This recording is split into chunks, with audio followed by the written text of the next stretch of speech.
Memory lane. Welcome everybody to part 4 of this book celebration. I'm so happy that folks could log on today. I'm so excited. We have an amazing group of people here today that have influenced music and the East LA scene in so many ways, and LA scene in general. And yeah, the last couple parts, yesterday was the 3rd part, today's the 4th part of Chican Artivistas, which is my book, which is out on UT Austin Press. Out on UT Austin Press, and it's a lot, you know, it's a big um, academic chaqueteo. But along the way, I talk a lot about in and out about the band. It's not a book about the band, but I do mention it here and there and in different moments.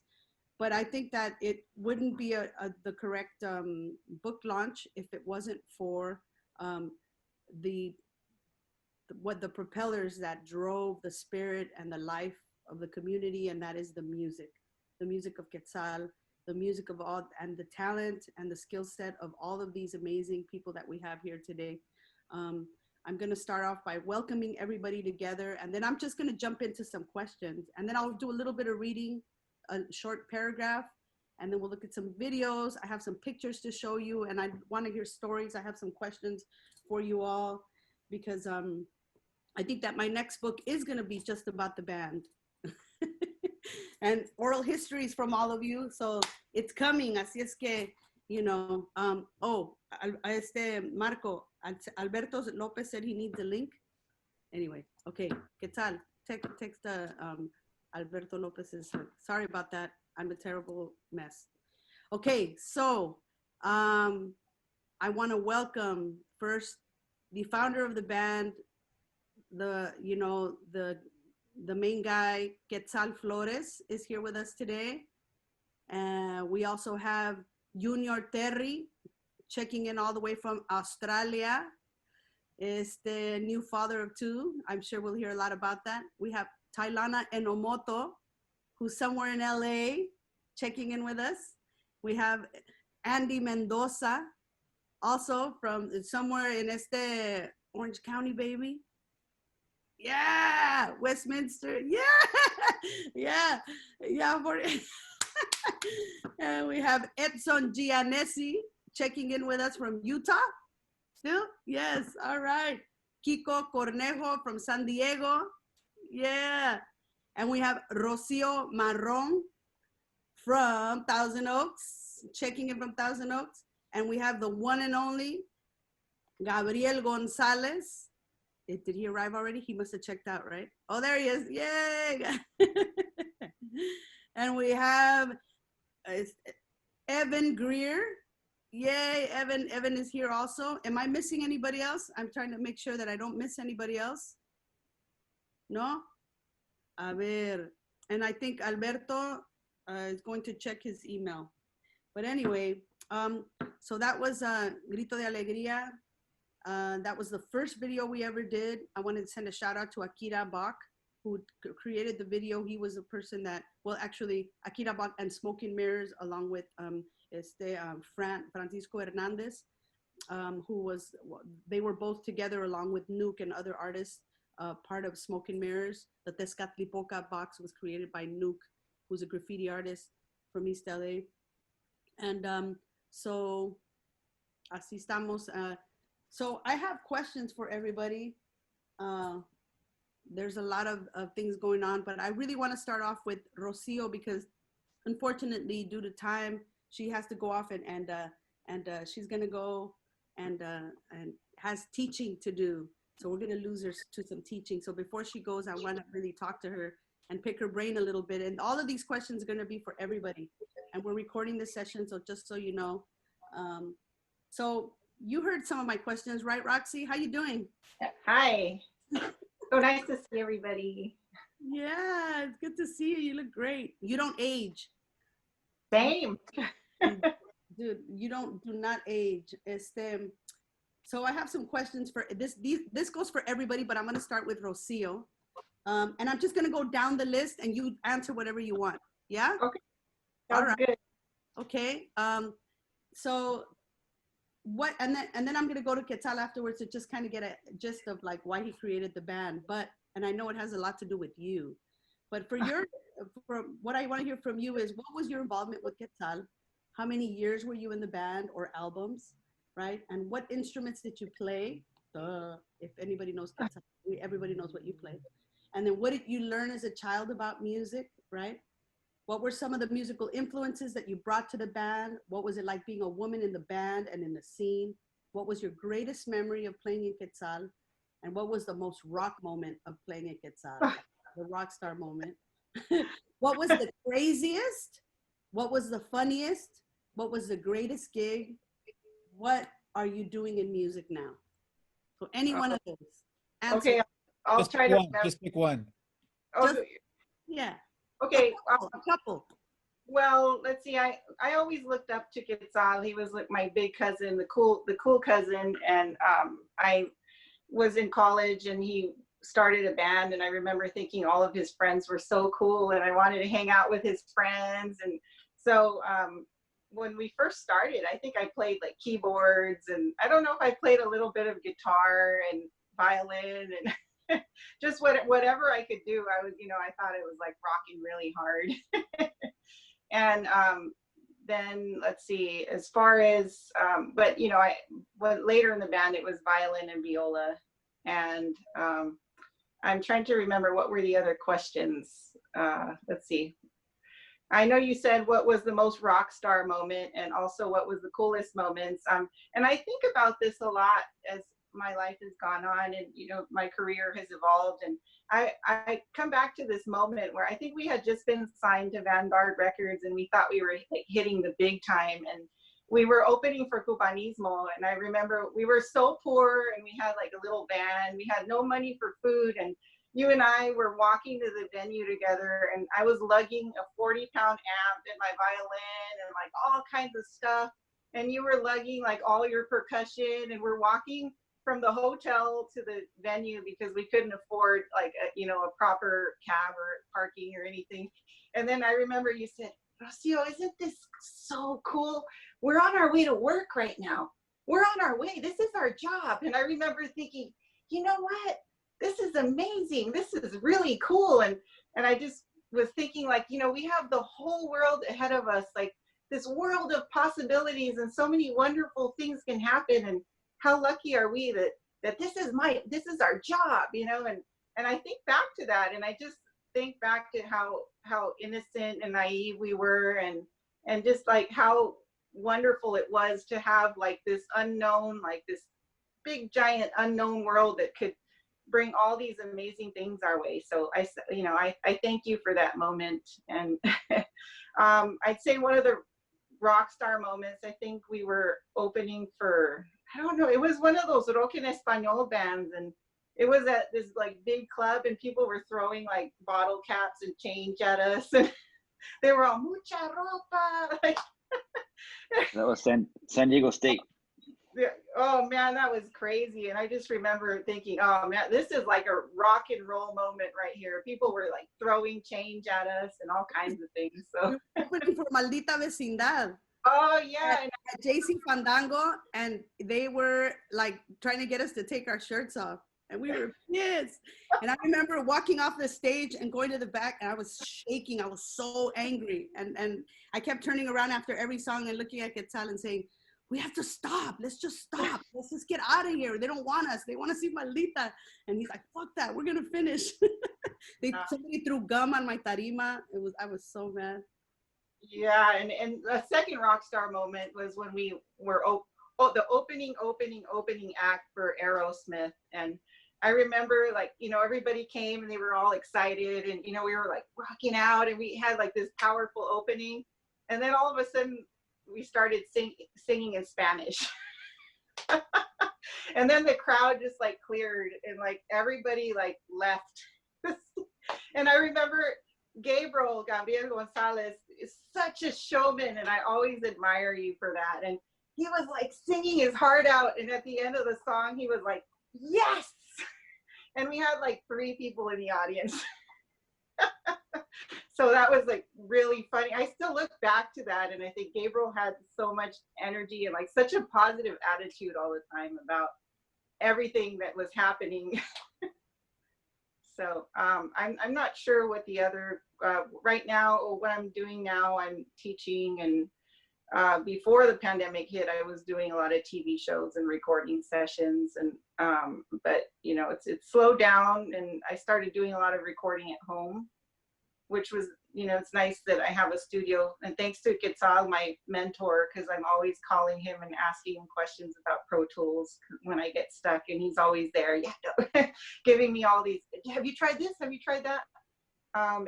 Things are starting to open up again little by little. So we're starting to work. And I think I saw a question there. Yes, I was going to tell you that Margarita Chavez wants to ask you a question. And she said, Rocio, what inspired you to blend the violin and viola in several songs throughout the different albums? Oh, well, the viola has a really nice dark tone. So it just adds like an element. Like there were some songs that I think we decided would sound nice with viola, like Jarocho Legua, which is, had the real deep, just kind of giving it more depth to the strings. So, yeah.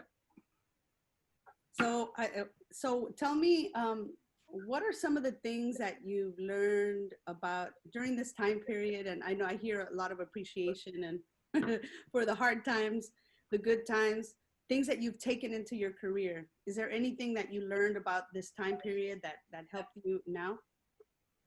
You mean the pandemic? This time period, like this, that No, the other pandemic, the time you spent with Quetzal. Oh, the time with Quetzal. Yeah, I mean, I just, there were so many, amazing moments that we had together, and just growing up together and maturing together and learning how to respect each other, and, how to work together musically and find your own space, and not be like stepping all over each other, and realize, that we all had a role to play in the group, and whatever we did was important. And I think it was really nice to learn that in a situation where we could all respect each other and grow as musicians. Awesome. Wow. Do you have, Quetzal, do you have any questions for Roxy May? Nah, it's my cousin. I know all the answers. So when you started the band, tell us how you started the band and why you thought of the Roxy May first. Oh, because she was my idol.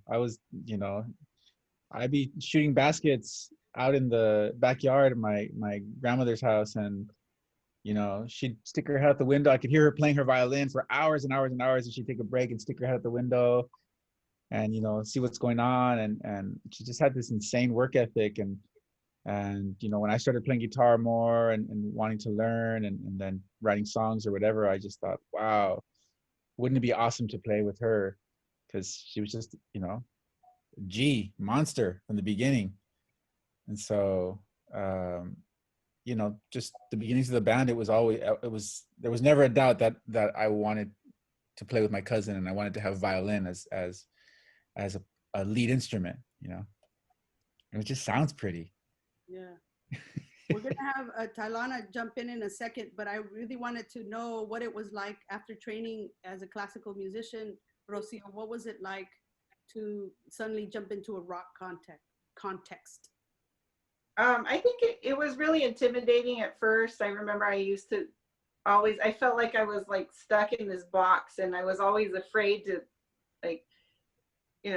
go outside of the box. It was really always a scary thing. And as the years went by, I felt like, oh, I can experiment a little more and try things and not be afraid to make mistakes. And it was just that classical training that I remember my teacher was upset at me for taking jazz lessons. And she said, oh, what, you need that, like you need a hole in your head, and this was a long time ago. And I think just the training, like the classical training, it was like, you got to stay on the straight and narrow and don't get distracted. And nowadays, like there's so many musicians that so many string players that improvise and that just they arrange and compose and do all kinds of things.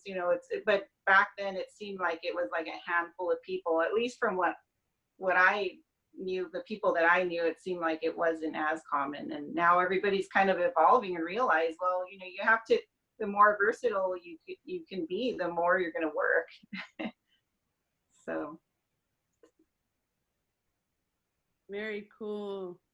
Well, I remember the first time I played with you, it was in Boyle Heights, right next to oh no, it wasn't. It was at the Alligator Lounge. Oh, I remember that.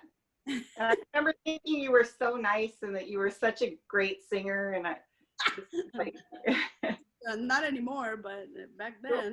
What? Of course. I mean, that was the place where your teeth would glow, and if you had like dust on your shirt, like you could see all the dust and everything because they had those like those those crazy lights.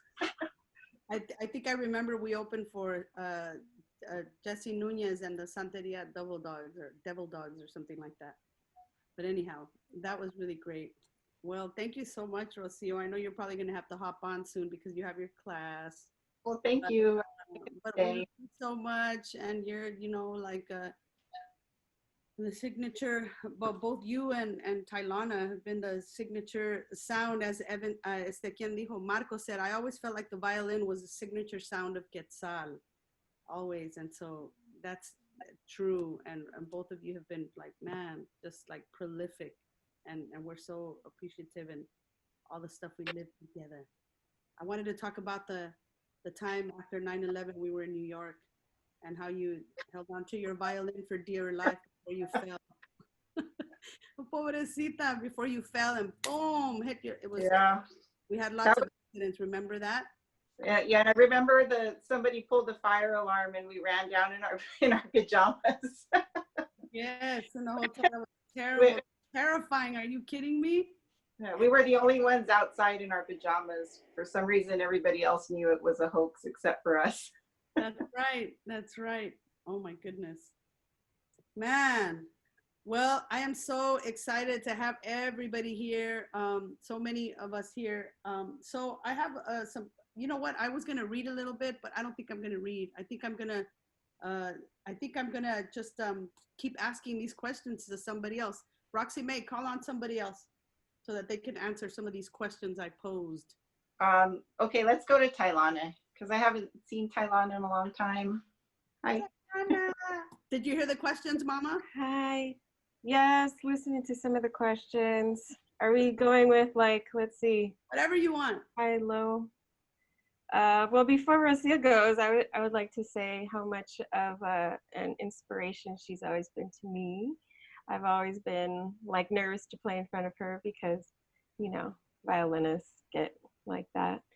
But she's always been super sweet and super encouraging. Like we have a history with the charanga. She's the one who got me into the charanga music.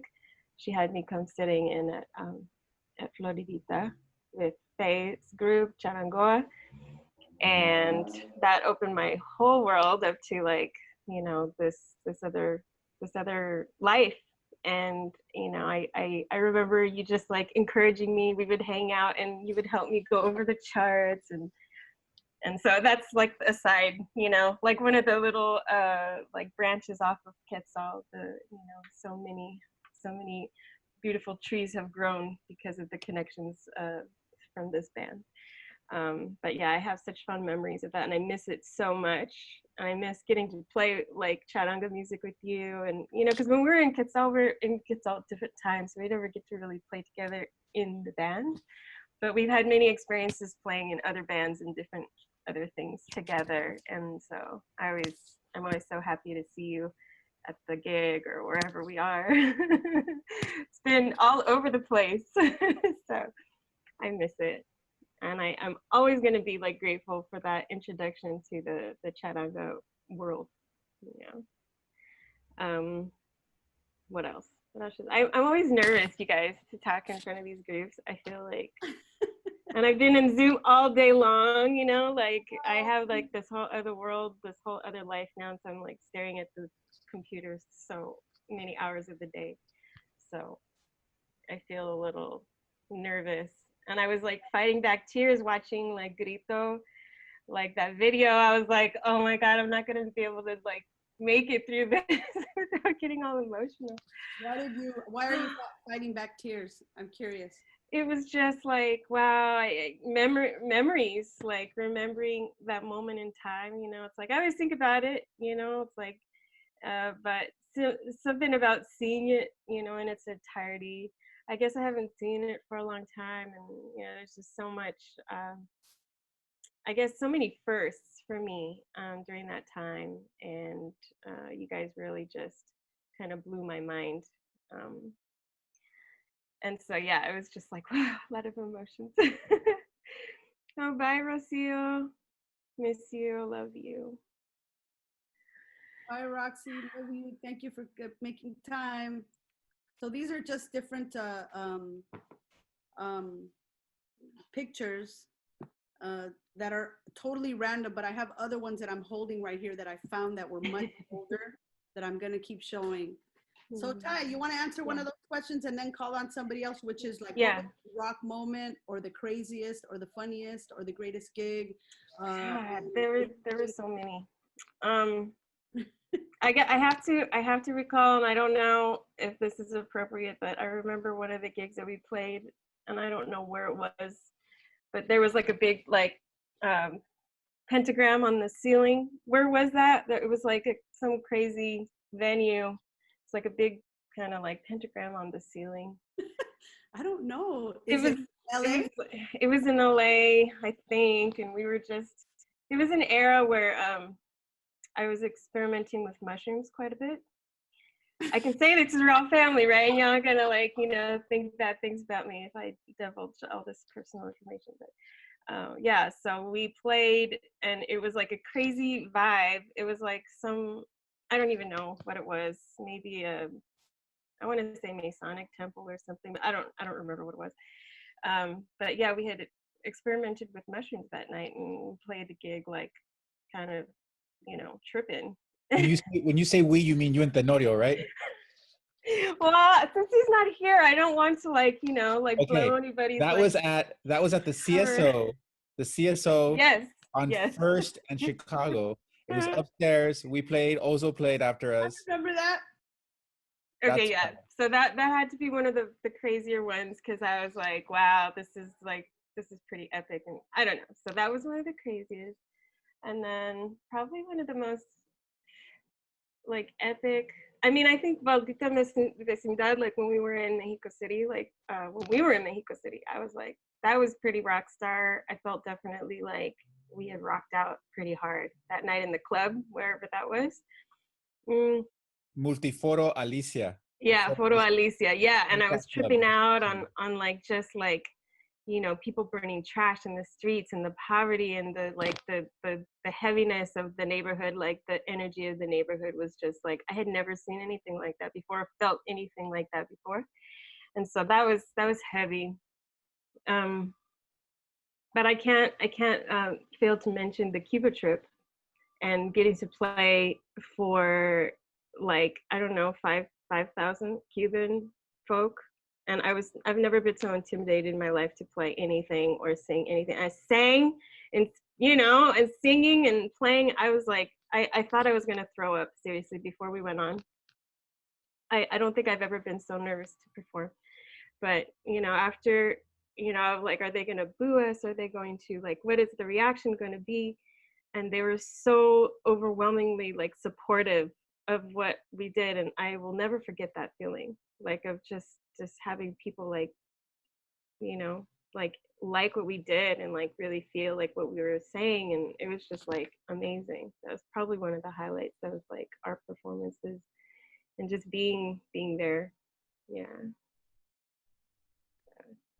Cool. Yeah. Thank you, Mom.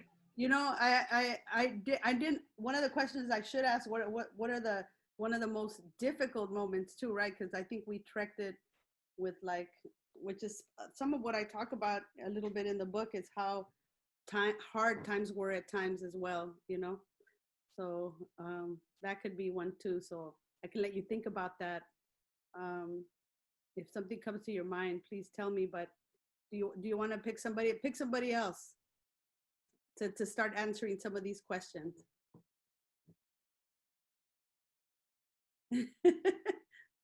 I can't hear you, Mama. You're muted. I'm gonna go with Junior, because I haven't seen or heard or anything of you for a long time. So I miss you, and it's nice to see your face. And he has a baby in his eye. No te escuchamos. There we go. Yeah. Thank you, Tailana. It's been a long time. I haven't seen you guys for ages. I've been living in New York City for the past, wow, how many years? Since 2002. I don't know, 18 years, 6. And So I haven't been as good as keeping in contact, but I always been really happy to hear from you guys, and I was really happy to hear when you guys won the Grammy. I actually was in India at the time teaching, and I think the guy that presented the Grammy to you for you guys, Manuel, was actually teaching with me in India. He just flew over there for the Grammy at the time. He didn't even know you guys. So when he returned, I was like, man, that's my homies. This is my family. Uh, these are the family that I found in the U.S. actually, but was the best people I met when I arrived. Uh, I came to study at CalArts in '98, and I don't know what's really crazy how I was, but Kiko introduced me to Quetzal. Kiko was just leaving the CalArts at the time, and he brought me in, and that's how pretty much I became one of the member of the band, and that's how the beautiful friendship started. And I remember spending a lot of time at your house, uh, learning so much about everything, about history, cooking, all kind of things. And it was really a communal place, actually. I felt always was a community because also a house that was always open for everybody to, at any time. You didn't even have to call to show up. And they always, the instruments were always there. We were always playing. Um, and one thing that I've always remembered that I learned from you guys and that I had to actually adapt to it. It's like the way of composing that was everybody's opinion was really heard. It was not like I was used to compose and write by myself pretty much. And when I entered the band, it's like Rocio said, we had to leave the space for everyone to be themselves. And that was really interesting for me and something that I had to adapt to it. Like I remember I used to play violin and chequere actually. So I used to play with Rocio, and we both of us were coming up with lines. So we had to respect which line we were going to use. So we were always like, how to push it. We don't have to push it. No, my line is better. No, my line. So she played a little her line, I played a little my line until we found a way of playing both lines. But we never really say, no, I don't like your line. It was never like that. I was like, let me hear your line. Okay. Let me hear your line. Okay. And so that was really interesting. One of the craziest moment I made with the band, I could say two. One was in Veracruz when we went to play at a really disadvantaged community, I would say, really poor community in Veracruz, and they didn't even have PA or didn't have anything, and we had to perform with whatever they have, like a really small timbales. Remember that, Kiko? Like a tiny timbales, and I don't know what was something like a bucket or something. It was just like a crazy thing we had to do, and the people loved it. And I remember that was a crazy period, and it was like an hour from Veracruz City. Actually, it was like a really far community, and I mean, at first when we arrived, we didn't even know what was going to happen. We're like, oh my God, they don't even have instruments. And so how we pull it off, and it was beautiful. The people loved it. That was a crazy and beautiful moment. Another crazy and beautiful moment that I always remember is we were traveling a lot, coming to San Francisco at one point, and well, we just checked in the hotel, and we went to play maybe at, I don't know, like one of those in San Francisco, Elbow Room, or like one of those. And when we returned, was just one night hit. When we returned, we couldn't remember the rooms. So we started to check on every every floor. We were trying to see which room we were. It was just like we spent like an hour finding a room, trying the key in every door. That was a crazy moment. One of the greatest moments, actually, I would say, well, there was a lot of great concerts that I had while in the band. I remember loving playing at the Temple Bar. That was a place that really had we had an audience in that place. We played really regular there. So I remember that one. I remember playing, maybe my last concert was like at the Greek Theater with Lila Downs, actually. I remember that was my last concert. I remember from there, actually, Lila also called me to start performing with her. Oh my God, that photo. You know what? That was the first time I drove on myself in LA, and I drove to you guys' house and took the 110 freeway. That was the scariest moments of my life. Back at that time, I just had a car, never driven before, and I just jumped on the 110 freeway. It was ridiculous. I remember stuck in, like it was a stick shift, and everybody honking at me. I couldn't even, but I made it to the photos. So I don't know, many things, many memories actually. There's many things that I could remember now. We did a beautiful, the collaboration with the Sandy Perez recording Elewa was beautiful, and recording that album was really great. I don't know, many memories actually of performing with you guys. Yeah. And like I said, I always have a great respect for Quetzal and for Marta, because and congratulations, Marta, in this book.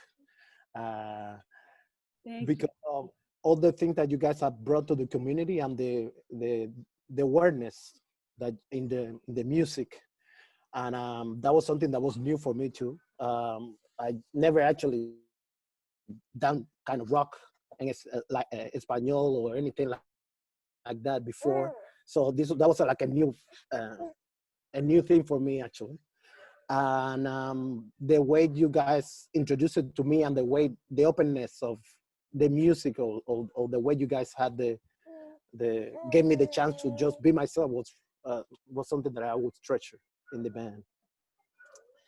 And yeah, I got to play with Tailana, but I was just like a passing, like I left and she just came in, and we met just one or twice, and I was like wanted to spend more time, but we didn't but that could change.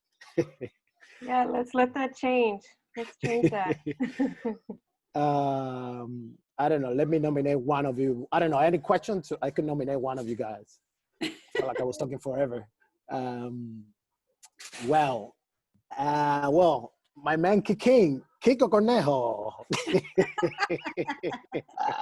Yeah. Do I still have your jacket somewhere? Your jacket? Oh my God. I picked this guy up at the LAX when he came from the East Coast somewhere in the jacket. The first thing he wanted to get rid of was the jacket. This is from Cuba. I don't want this thing. Oh, man. Oh, I was writing a bunch of stuff down because I can't remember half of the time. But man, where was it? How did I get involved with the band? Dante after school one day. After school. that's how young we were. I was sitting outside the African room, and Dante says, "Hey, I got the CD release party. You should come check out the band." So I went down there with Nico, of course, and Jason Shanks, and saw the CD release party of the self-titled debut at Self Help, and just was floored, So had to figure out, wow, man, how can I don't even know. I want to be around that, and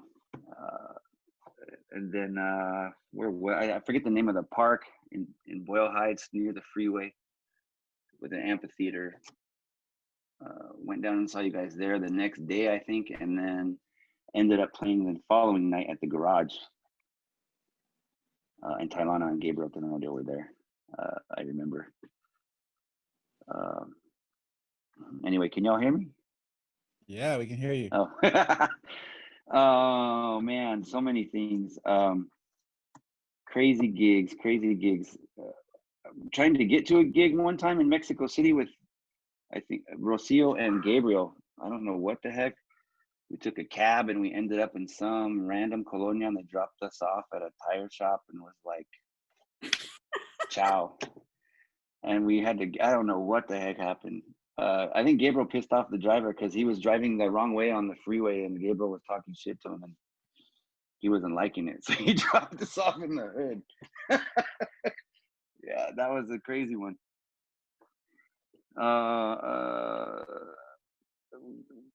The big gig for me, I think I don't remember ever being nervous ever. But the Greek theater scared me. I was very nervous at that one because you couldn't see past the light. You were just playing to a light. So that was my first time kind of experiencing that really big stage where you can't really see the audience, but all you can see is the big light, and you just gotta bring it. So that was freaky. Um, what else, man? So many things. Kiko, I have a Yo. question for you.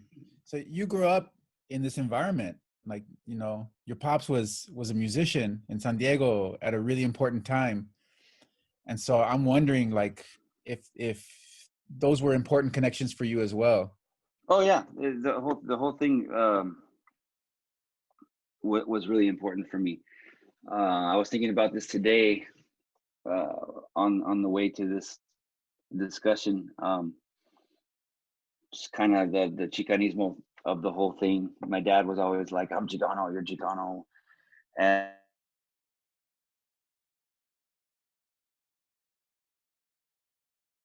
wasn't raised like that. I was raised with my mom, but I was always with him around that, so that was important to me. So when I got to sort of get involved in that whole scene, or just even it was a strange transition because you had the Quetzal with the Latin influence that I was into, and that was really easy for me to attach to, and then the cultural attachment, which was really easy for me to attach to, and how open and accepting you guys were was incredible. So yeah. What else? Remember the time your dad sat in on the your dad sat in on the on percussion when we went to Which time? Sonoma? Huh? Gabriel of Sedona. What gig was that? Oh my God. Yeah, Yeah, his where's dad's Juan? bro. Where's Juan? He's coming. Oh, okay, because I can't take the blame for that one, man. That was nasty.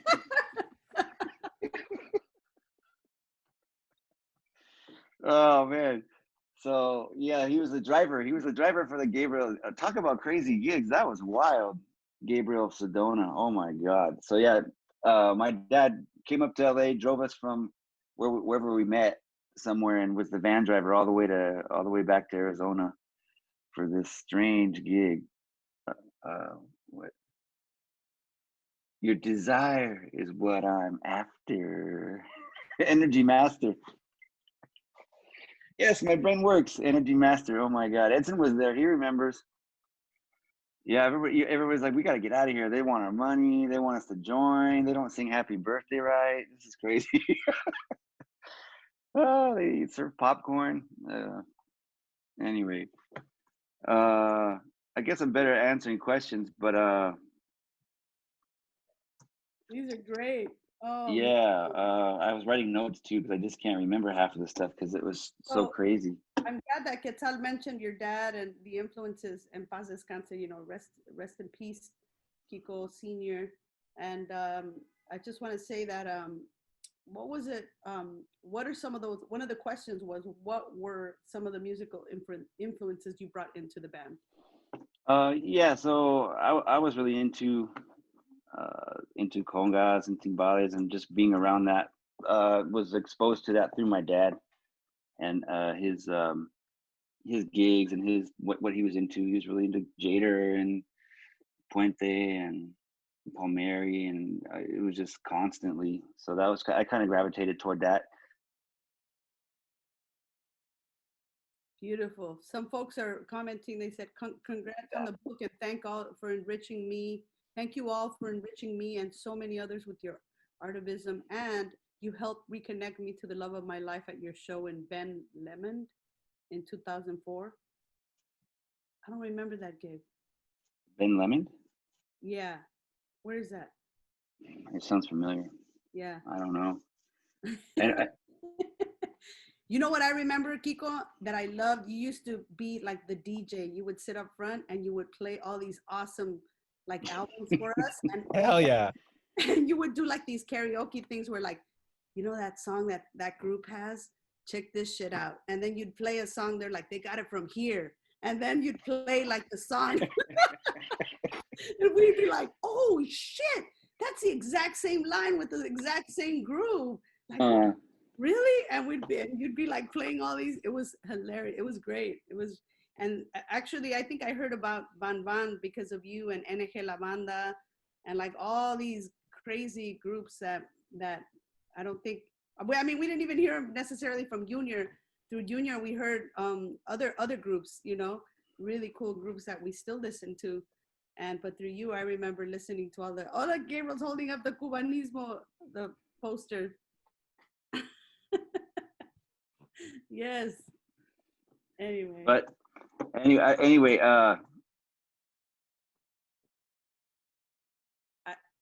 we can't hear you, Kiko. it's ridiculous. You guys are ridiculous. So people can't sing in tune, man. It sucks. You guys are amazing. You guys are incredible. Oh, So we love you, all Kiko. right. Yeah. So pass the mic. Pass it to who? Go ahead. Well, I was thinking right now, who am I going to toss it up to? So Andy, who I rode with forever. But if we go in order, I think I shared the same bed with Edson more often. So I'm gonna go with Edson. Uh, that's being recorded now, so it's forever. Who gets the floor tonight? Where's Dante? I will officially not share some stories, Kiko, of late nights you arriving in the room. So I'll leave that for just the inner groups. So I'll start with just I guess like everybody here is together after a long time not seeing each other's face, right? And as I'm hearing this, I retired from music, you know, over 10 years ago. And I am starting to see that the same pattern that goes through my mind is being shared right now, which is in essence, music is what brought us together, but what is bringing us together here today is human beings. So the memories that we are all sharing, as you start to see the stories, nobody's talking about how cool this chord was or this or that. It's really about a bunch of young folks, you know, trying to live a lifestyle that it was not easy.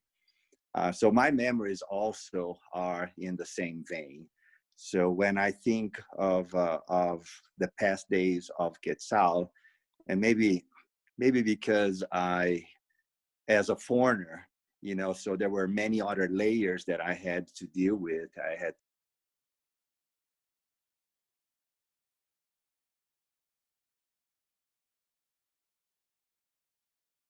You mute, yeah. no, nobody can hear me anymore. Now we can. We can, but you stopped that. There were so many other layers.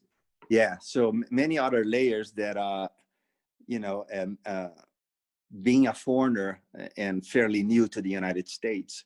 So there was a layer that it's like, what is it to be a Brazilian in the United States?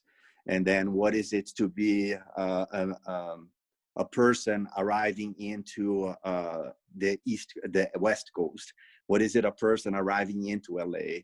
And then getting all these multiple layers into the culture that it's East LA at its heart, right? So I was constantly digesting that and reflecting from my own background. So with that different kind of like constant reflection, you know, when I look back, it's still about human beings more than anything else. And the memory that I will share, I mean, there's, everybody has many, like if we have 8 hours, memories will continue to surface, but I'll share one that I think you guys are going to get a kick out of this. So we were in Japan. It was our first trip to Japan. We were in that small town called Miyazaki.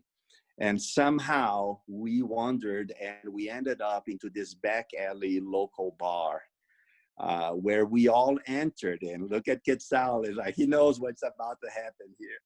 So we entered this little bar because it was super hot and we just wanted some break. And of course, nobody spoke any Japanese other than, konnichiwa and the basics, the mandatory polite little phrases. And we entered this bar that no foreigners ever show up to. And the owner was like a 97-year-old, tiny little Japanese lady. And she all of a sudden sees like all these foreigners coming in, and even though the language did not facilitate anything, once again, the human heart made the connections. And you fast forward, 30, 40 minutes, all of a sudden she was singing for us and we were singing for her. And there is this awesome picture of the entire community that the word started to spread out. And all of a sudden the bar was happening at 3 o'clock in the afternoon. And we all came outside and we took this awesome picture outside in front of that bar. And that memory pops up to me because I remember, again, as a Brazilian, looking that here are two cultures that not that long ago were at war with one another.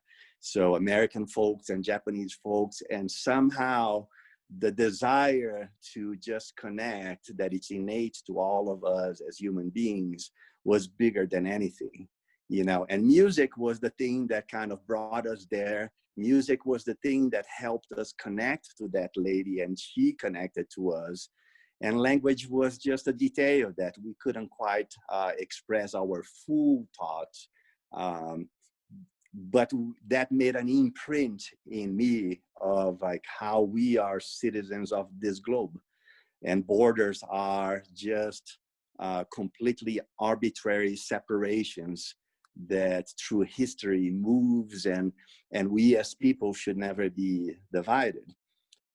So when I look back at my music career, I feel privileged that music allowed me to get away from my little zip code back in Brazil and embark on a journey of a lot of unknowns, and to be here today, where out of the blue, we are, folks from different moments in their lives are all joining in, and we're sharing stories. So I think this is something that we got the opportunity to live in a moment where life as a musician was still quite different, right? And then we saw the digital transformation, the downloads. We would get together and compose thinking of an album, like with a certain integrity of thought behind that. Like all of these things that don't quite exist anymore in the sense that it used to be. I recently finally, Kiko is gonna laugh about this one. I finally digitized like 4,000 or 5,000 CDs that I had, just sitting here. And I finally digitized maybe like 8 months ago. So I got a chance to listen to a lot of music that had been sitting there. But out of that, I thought, man, at 14, 15 bucks a pop, that's a lot of money I spent on music, right?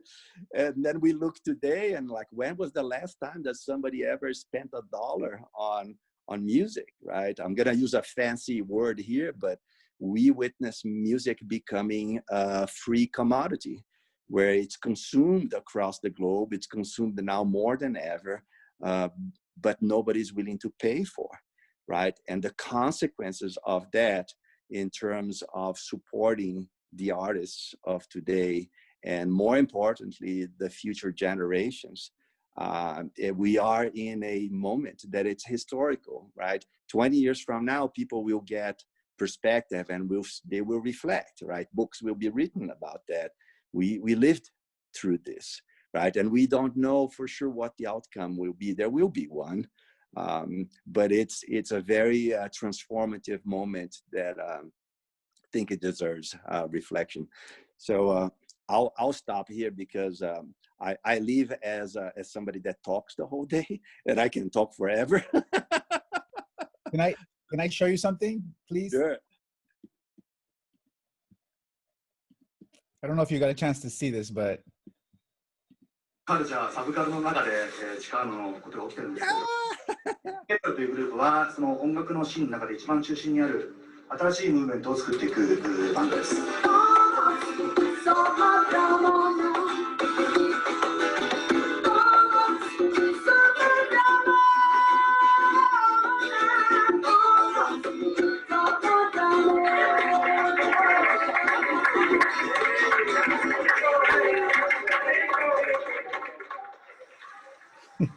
Chicano music.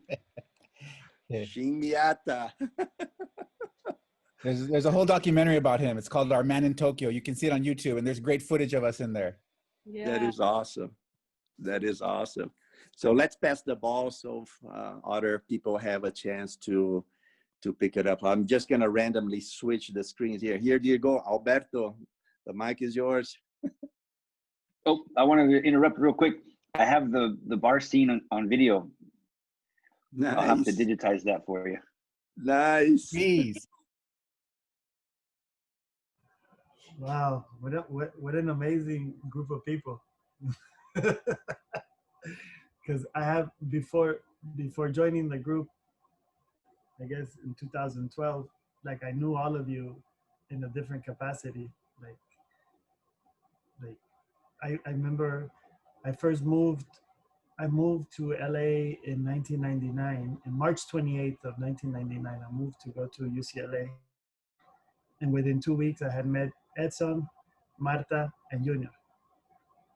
And it was like, and Junior is now basically recognizing me now. It's like, who's this Alberto guy? But we like I met Junior and Marta basically at the same time in Teresita Perez's classes because I was accompanying the classes. And then we had so much in common.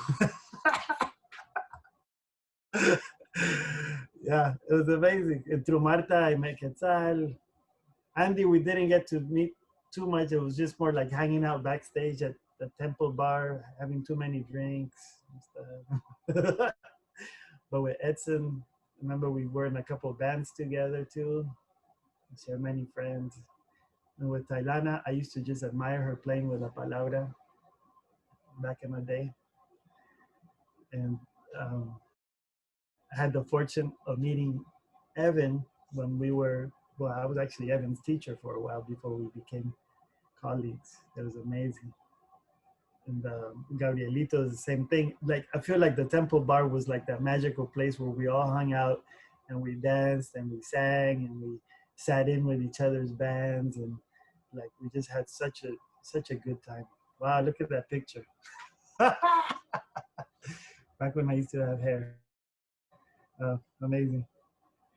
But I don't, Kiko too. Kiko, like, it's funny, Kiko, before I moved to LA from San Diego, and in San Diego, my escape, like I would go, the few places I would go to see live music, usually Kiko's dad, Kiko Sr. was playing there. And I remember being a fan. He used to play vibes and timbales and used to sing, and he was so awesome. And then I remember when I met him, somebody says, "Hey, that's Kiko's son." I was like, "Word? Oh, damn." So dope. But like, what an amazing just group of people. And I don't have like it's crazy because I feel like we knew each other in the crazy period when you guys were going through the crazy period of with all the touring for 9 months on end, living in a van together and getting your equipment stolen. And I would just hear about it when you get back to town. I got the posh end of the band, you know, like starting like recording with Imaginaries, and then we got the Grammy, and then started like doing like theater gigs instead of bar gigs and stuff. So it's a different thing for me. It's, as a member of the band, I've always had nothing but good memories. It's always been a family vibe. It's always been like amazing friends. Oh, that was a crazy moment because then I'm standing next to Peter, and then so we go through all of that. That was kind of surreal. That was a rock star moment, because when we got the award, we were actually, if you guys remember when they were announcing the category and the nominees are, and the guy Alfredo Rodriguez mispronounced our name, you know, Quetzal, and then we were like, hey, so when they say Ana Tijoux name, everybody stand up and yell, because we were all like rooting for Ana Tijoux. And then they say, and the winner is, and he says, Imaginarias by Quetzal. And we're like, wait, they just called our name. but the rock star moment was after like going backstage and running into all the people, into all these other people that won, and then realizing that, damn, we're just like being squeezed through this media tube, and like we just came out on the other end and just had a great lunch and hung out, and that was amazing. That for me, that was the best part of the whole day, coming out of like of that pressure tube of cameras and all this stuff, and then like, hey, where are we gonna go eat and talk and like hang out like we always do. That was the best part, and I just happy to be able to always share those moments, to be able to make music together, but always to like be able to like talk and share an opinion, or rely on each other for points of view and for support, or sometimes a lack of support. You know, it's like sometimes it's just that much needed punch in the face that you need to realize that you need to see something.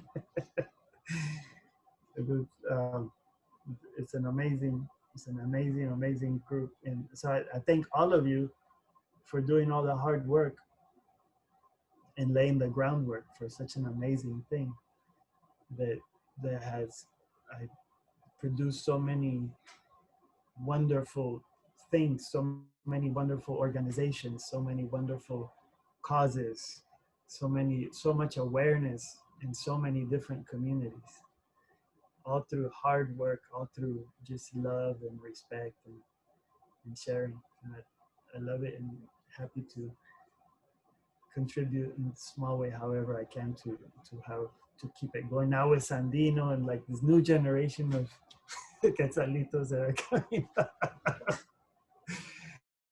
that are amazing. You know, all this new brood.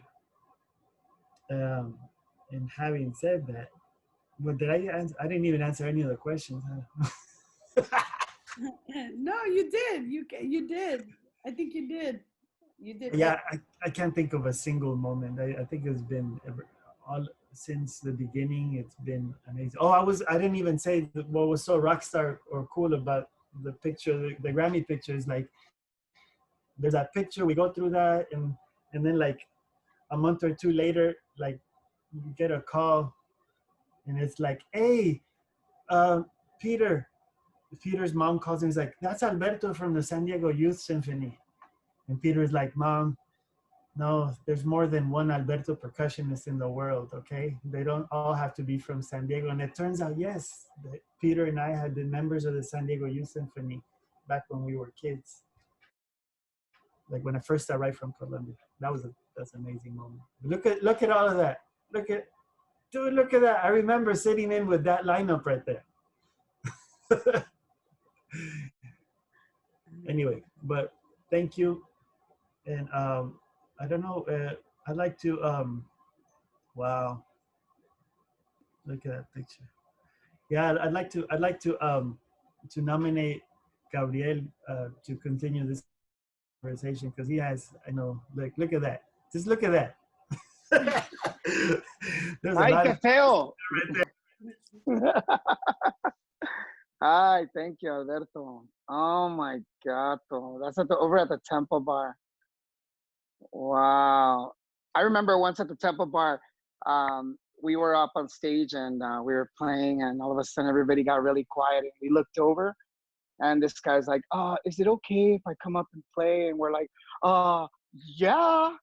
He like made his way up there. He just kind of like felt around on the mic and stuff, and then when it reached into his pocket and started playing this killer harmonica solo to the song Alimentate, Stevie Wonder, dude. That was my rock star moment. That was incredible.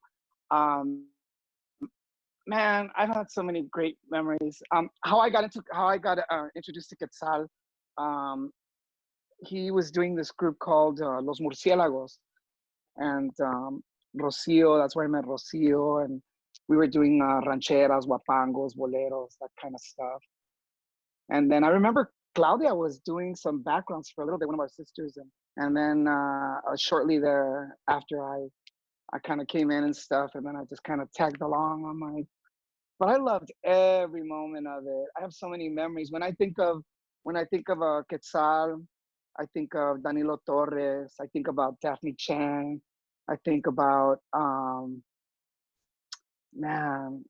I think about, of course, Juan Perez. I think about all the places we played. I think about the Fillmore. Oh, I used to collect like all this memorabilia because I never knew, you know. So like, look, I have like posters like this. I know you guys just are gonna want your posters. Remember this one? Or how about this one? Because we played at the Fillmore a couple of times apparently. Look at this. You still have mine. Yeah, I knew you guys were gonna start saying that. I have this. And then I always tell people, oh my God, we played with Los Bambam, we played with these guys, Cubanismo. They were so good. And then remember this one when we played it? We played at almost every club from here to New York and almost every university where they let us play. We were following around Cubanismo, Taj Mahal, and Aerosmith at one point. Yay, New York! Shout out to Maribel! Woo! And then, of course, I remember we were on the lineup at the Zypher. Remember this? And then the time that we played Ocean Dome in our page fell off and stuff. I don't know if you guys could see it really good. Yeah, but I kept everything. Everywhere we went, I always made sure. I remember when we played at this little tiny club in El DF, and with Panteón Recoco, Maldita Vecindad. And I remember this. Where was this? Remember this? Yes, Bell, City of Bell. No, remember? Was it? This is, I think, the biggest the band ever got. I remember. It was a bunch of us. And my rock star moment was, my memory of a rock star moment was when we were on the tour bus. Woo! That was awesome. We were following Osomali. I know that we were doing Osomali. We were doing little spot dates. We did Taj Mahal. I remember one time, I think that's where I learned about String Cheese Incident and Michelle Shocked. And who else? Yeah, we played so many festivals, so many different little clubs and stuff. The clubs over in San Diego, the Belly Up Tavern. Where was The it? club. Hey, Gabby, where was the place that we went to that the Windex froze? And That was Minneapolis. Was it? I mean, Yeah, Minneapolis. was that where we saw like there was like a blizzard or something like that? That was the first time we'd ever seen anything like that. We played, I think, over at the Rock Hall of Fame. No, where was that? That was Cleveland.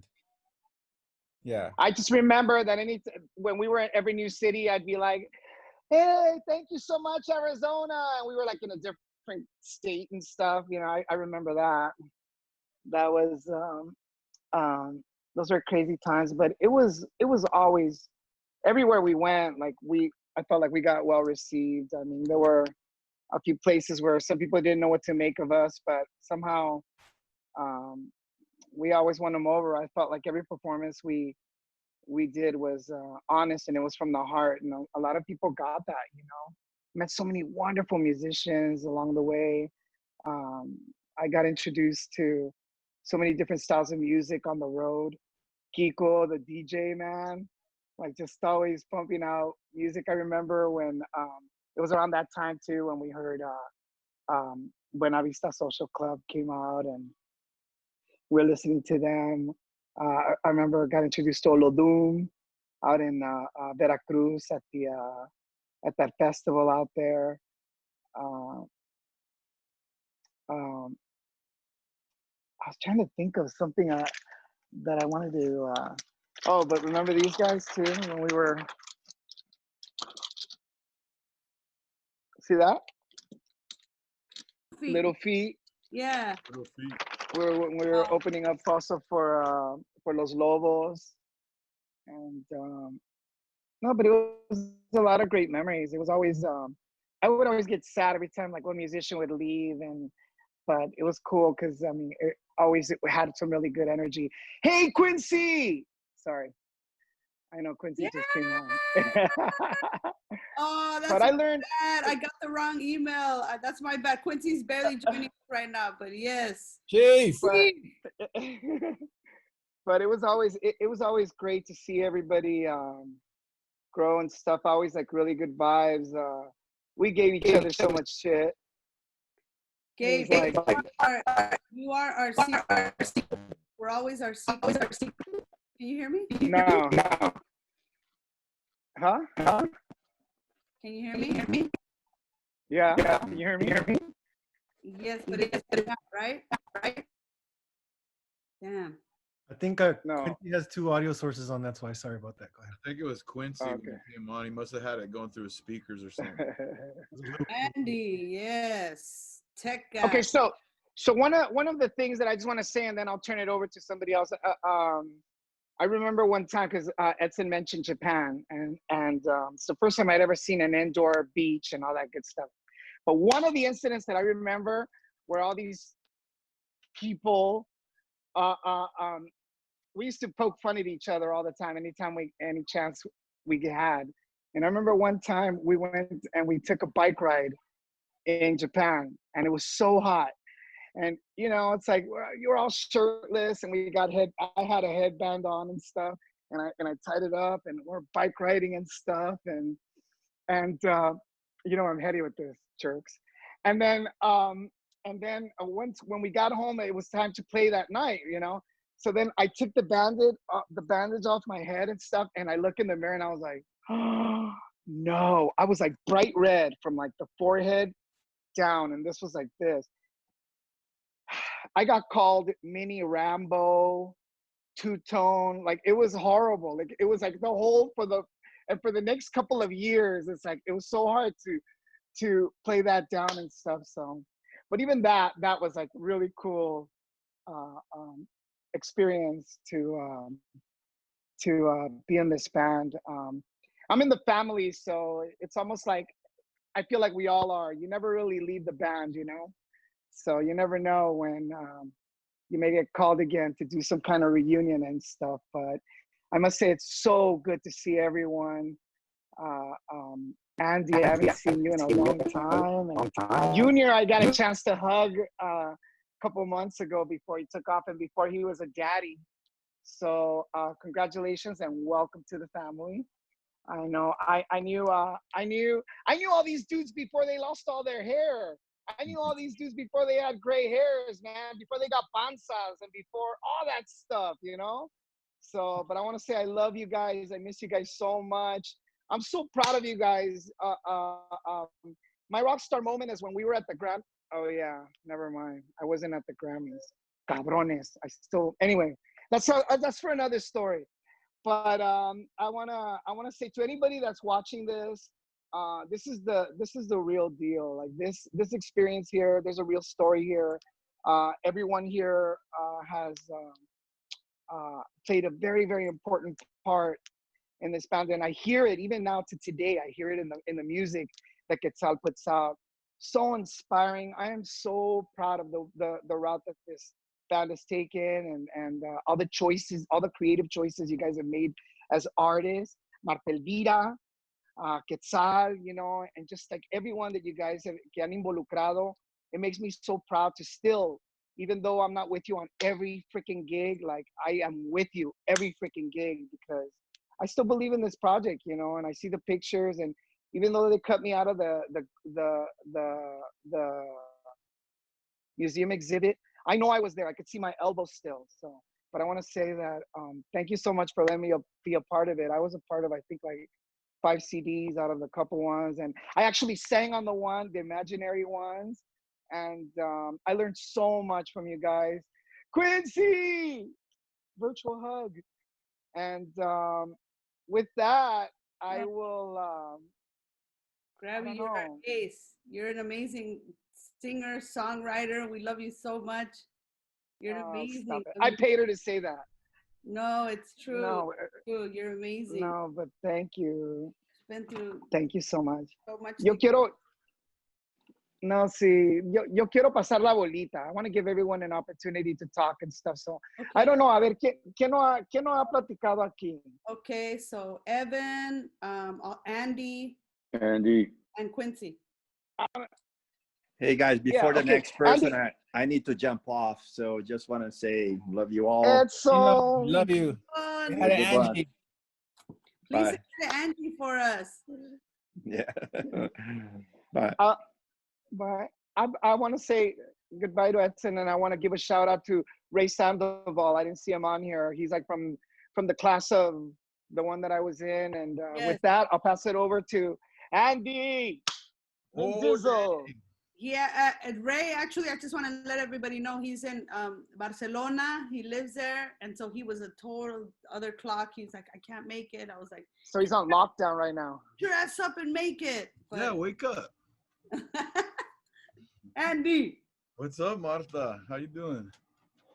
Hey, I don't know about all the questions. I forget what they are, but the way I met you guys is was through Kiko, and I went to school with him, and then he was playing with you guys, and I started checking you out. I'm like, dang, you guys are amazing. You know, then that was back in the days when it was Tenorio, Martha and Quetzal, of course, Dante, Danilo on drums, Kiko on conga. Who else? No, was it Rocio or Tailana? I think Tailana and Tenorio, yeah. And you guys started playing at Fado Do, I think, like every Wednesday, and I started doing your sound, and like, so that's how I first got to meet Quetzal, the band, and that was like amazing. Like I'd love to go up there. I'd set up, you know, there'd be like 2 or 3 opening bands like Blues Experiment. And I don't even remember everybody who was opening, but it was just a great time. So that's how I met everybody, and just I'd be upstairs doing sound, but then I'd be hanging with everybody, you know, blazing it or drinking and stuff, and then. Yeah, then I left because I had to I joined this other band, Ozo, and then you're like, and Martha's like, I remember she's like, man, I didn't even know you played drums, or so. I think it was Martha that said that, and I was like, yeah, sorry, I have to go and do their, you know, I'm gonna go play the gig with them, and then after about I don't know 4 or 5 years playing with them, then I started playing with you guys because I think Kiko quit or he left, or I can't remember exact scenario, but that's when I met Juan. That guy's crazy. Where is he? Does he have a computer? Get him over here, you know. Oh, I know, you know, he's having a rough situation right now. He's okay though. Okay, so you all know, right. he's I shouldn't, okay. I don't mean to talk smack. I love that guy, but No, of course, Yeah. he was definitely, hopefully he'll hop on in a little bit. Okay, yeah, hopefully. And then, man, lots of great memories, you know, traveling around in a van. But all the other stuff too, I just remember what like everybody else was saying. When all your guys' instruments got stolen, oh man, I think Kiko was living at my house at the time. You guys would practice at the house. And then anyway, just a lot of memories. And I remember going to Russia, Moscow, you know, with Ernie. I guess Juan couldn't make that gig or something. That was a pretty good moment. Just so many. But I learned a lot just from being around you guys. And I always was impressed with everybody in the band, especially Martha on congas and vocals simultaneously. Like, and then Gabriel, oh, you guys singing together, man. Quetzal, like, always telling me he loves Johnny Marr and the Smiths, and you know, Juan, just crazy. You know, he's crazy. I play with him in other bands too. It was, yeah, I don't know what to say, but it was a lot of fun, and I got to meet a lot of amazing people with you guys. And I wish we could go back and do it right now again. You know, like, I know you guys are probably still playing, but I want to jump in there. I'm still playing too, and I'm getting better. Maybe, you know, can I pass the audition? Maybe get back in the band. Tell us what are you playing? What kind of styles you're playing? What are you doing right now? I'm doing like mostly AV stuff, like, but I still play. I'm playing like in this reggae band, not really very often, but in this Irish band, crazy. But still, like, just I was just playing the other day, and I had this like revelation. I always tell Kiko in the past, I'm like, man, I had this like revelation, like, it's weird. I can't even put it in words. It's like a whole way I hold the stick or something, ergonomics. So I had another one of those recently, and man, it just feels really like, I think I'm sounding more like the people that I try to emulate, like, you know, the cats from the 60s, 70s. I think I'm trying to sound a little more like them. I'm starting to get there finally. So I don't know. I don't know what else to say. I'm nervous. Oh no. Oh, Rocio's back, and Quincy, man, it was great playing with Quincy too, doing that album, and man. So, can I turn it over to somebody else? You can turn it over to Quincy if you want. I don't think he's Quincy. Since you mentioned him. Yes, please take over. Quincy.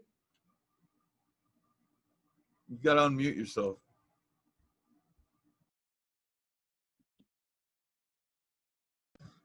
There we go. No. Yes, but it's crackling. It's crackling. It's here. So our internet is suffering here in Georgia for a large part. No. You sound like a robot, Quincy. You sound like a robot, Quincy. Yeah. It's my internet. Sorry, guys. Alberto, you look good though. You look good. Internet is fucked up. I sent it on the email. No, I think it's the mic. Or the tree. Or the what? Quincy, can you use just the microphone on the computer and not the external mic? It's getting very modulated.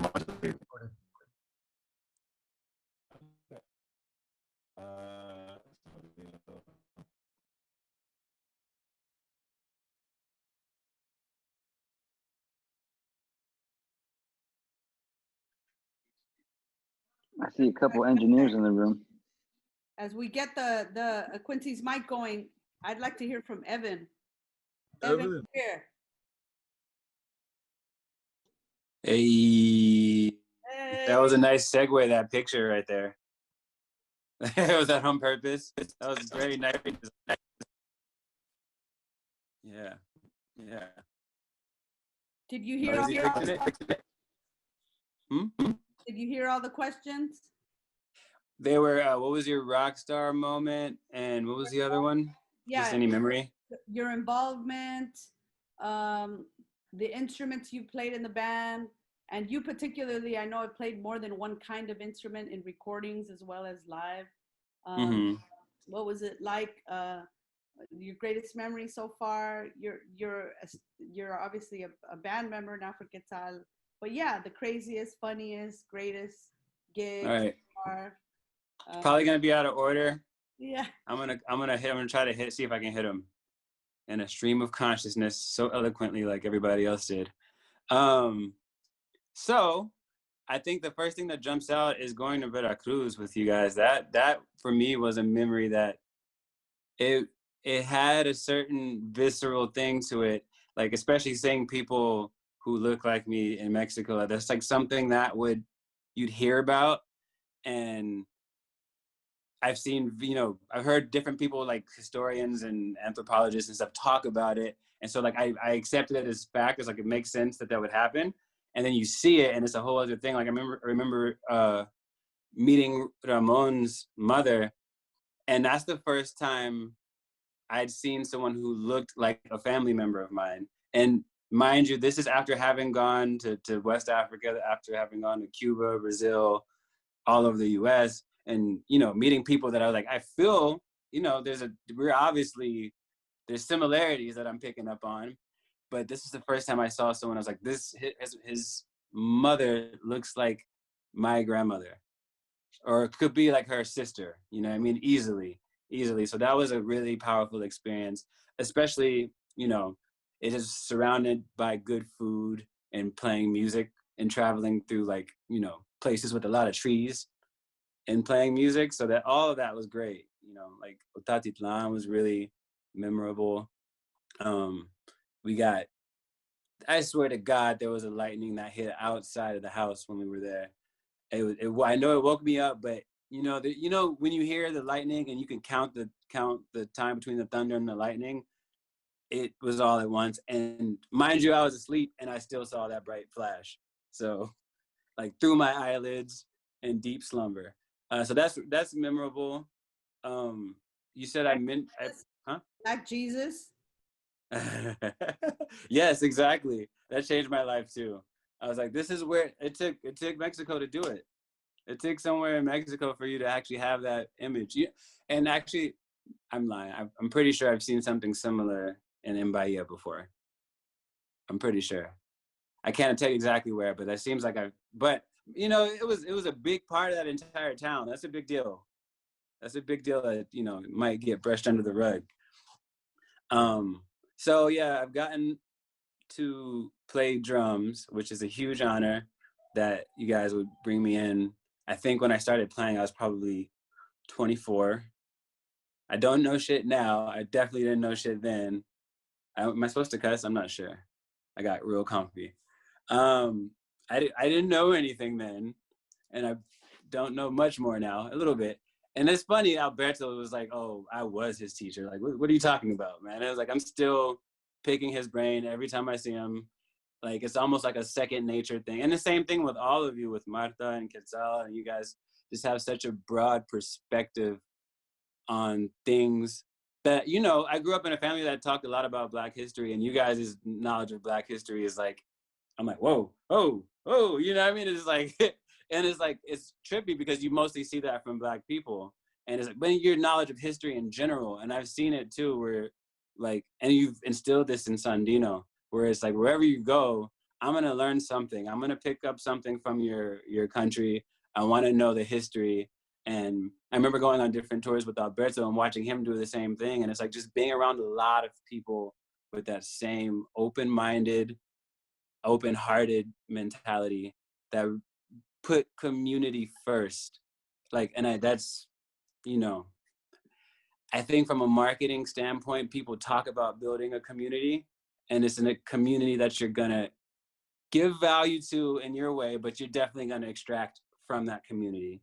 And I don't think there's any intention of extracting something from the community for yourselves. It's just maybe extracting something out of it that would benefit the community itself. If that's even the purpose, you know what I mean? If it might not even be the purpose, it might just be, we need community and we'll figure out what we need from that point forward. Blah, blah, blah. The rock star moment. What's the rock star moment? I mean, yeah, like I said, every moment's a rock star moment. Every moment's a rock star moment. Once you think you got it. I wasn't at the Grammys either. That wasn't part of my stars, but I got to experience pre and post Grammy Alberto, and it's exactly the same. I'm trying to make it seem like something changed. Yeah, I think he said something, huh? He's just as broke. He told me something that was very profound that he learned because of that process about music that I still hold with me, which was like, you can't go into music demanding things out of it. You have to just give music the energy, and music will take care of you. Because if you demand all these things, it just shuts down on you. And like, I carry that. That's something he told me. I don't know if he even remembers saying it, but yeah. Who is there to pass it to? Quincy, does your mic work yet? We'll see. Hey, you guys, Jimmy. Hey! All right, man. It's so good to see you guys. Wow. Quincy! What's up, y'all?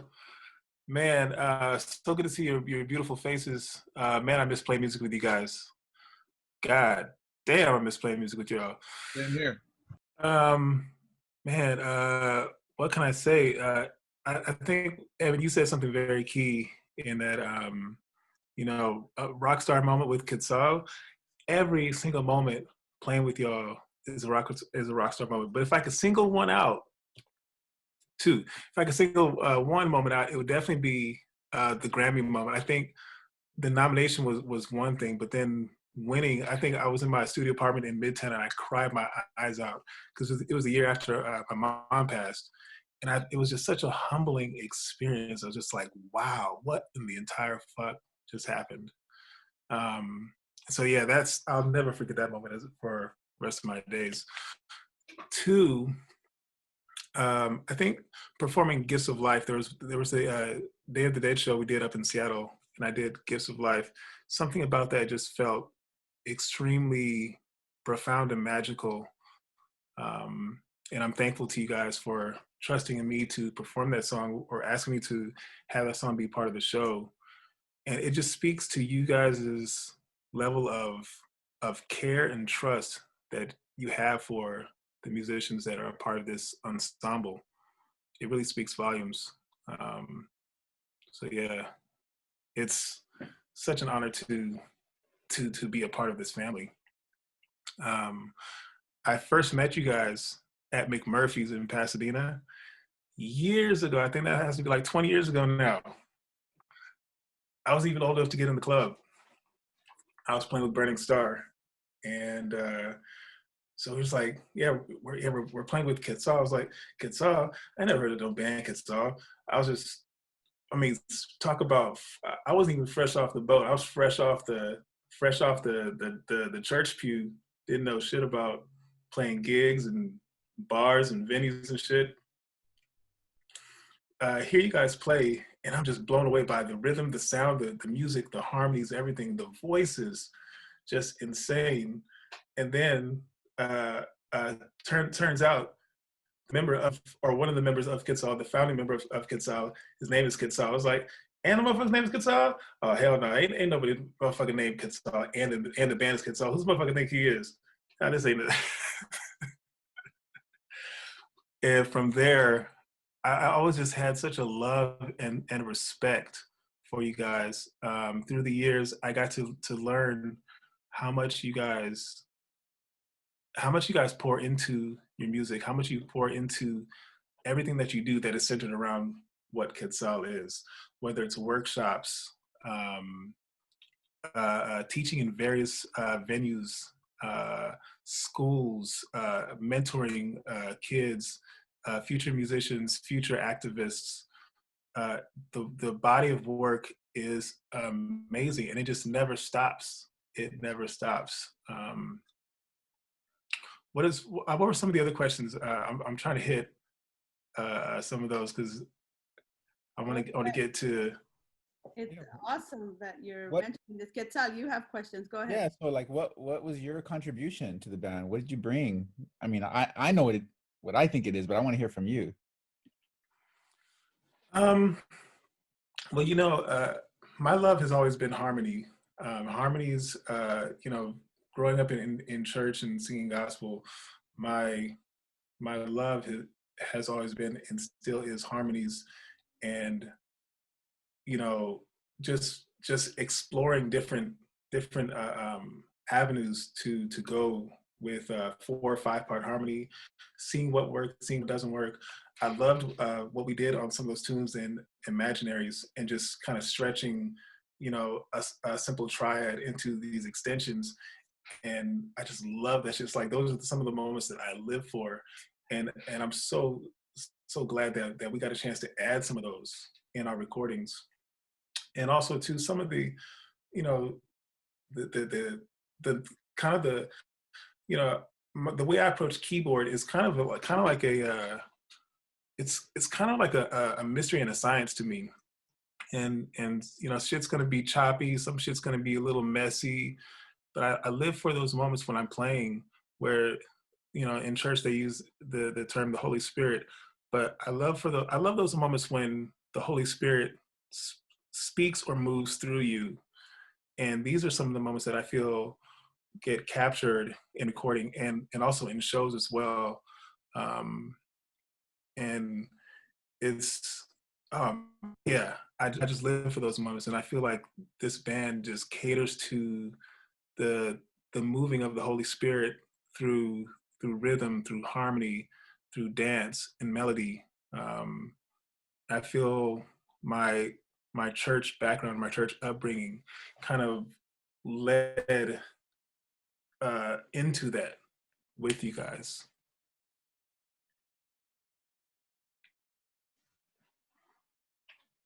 Beautiful. Yeah.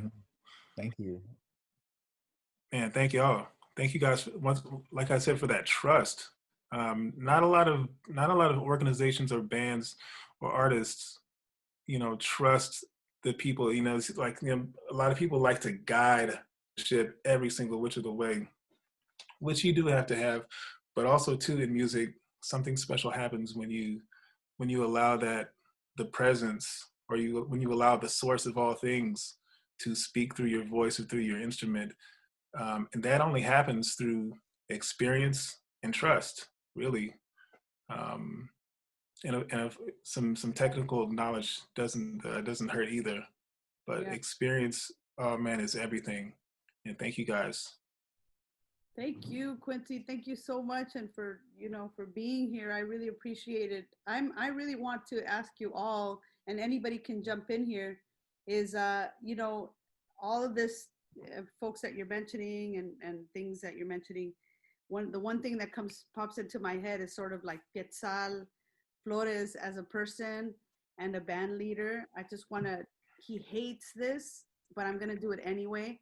I just want to recognize him and just sort of, if you guys have anything to say about the kind of band leader he is, how he kind of has always been watching him not just try to juggle people's schedules or manage the band itself, but also more importantly, I think that's important, but more importantly, how he sort of accepts or manages creative vibe, influence.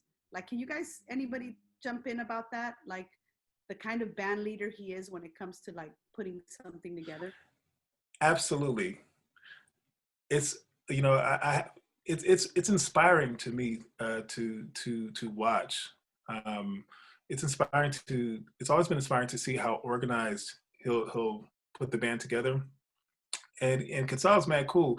You know, you could be talking shit and everything's all good. You know, show up to the house to eat and let's vibe out, let's hang. Yeah, you know, everything's all good. As soon as rehearsal starts or the gig starts or recording, this general pops out, and it's the brow kind of furrows down and the hand gets extra firm. Like, oh shit, who the fuck is this motherfucker? All right, we mean business. All right, let's go.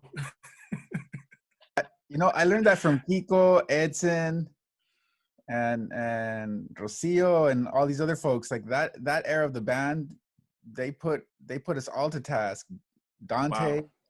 It was all about business. We rolled up and we would just, we would handle business 8 hours a day sometimes, 5 days a week to prepare for an album, and it was all about the discipline of the craft, and taking great care. And if you didn't come with it, someone was gonna call you out and be like, yo, that shit sounds terrible. And so I think that's part of it, That's awesome. So awesome. Food was also a big part of it. Food, right? There was always food. Quetzal would always cook. Yeah. Potato tacos. Yeah. And the family rice recipe, I still use it. Nice. I still that is that's Quetzal. You gotta brown it like Garfield. That Quetzal taught you that? Because now I do the same thing. You taught me that. I did. That's from Quetzal. I have all that shit written down It's still. right. I Hello. think Rocio too. Hi, Like, how are you? she made. I think her. I don't know. I'm getting off topic. Oh, that's fantastic. I'm gonna be there on the 9th. Yeah. We still do those potato tacos the same way. Learned it there in the kitchen. I forget the street name. What is it? 42? Hayes Avenue. The Avenue. Hayes and what? Hayes and 60? Yeah, Hayes and 60. Yeah. Yeah. Actually, that recipe came from down on what was the Chadwick Circle. That's the Chadwick Circle apartment. That's right. On that little stove downstairs. Yes, sir. Fire hazard. I'm still trying to drive that Datsun truck, man. I love that thing. Okay, I give it back to you like, hey, is that scratched? No, man, ain't scratched. That's crazy. It makes me think about those early years and how intimate all the living was, you know, like all the trekking and the everything about it, you know, how hard it was, but also how I learned so much from everybody. And yeah, like all of you, I think, grew up with like studying an instrument and knowing how to put the work in and the practice, and just watching you guys was just like, oh shit, you know.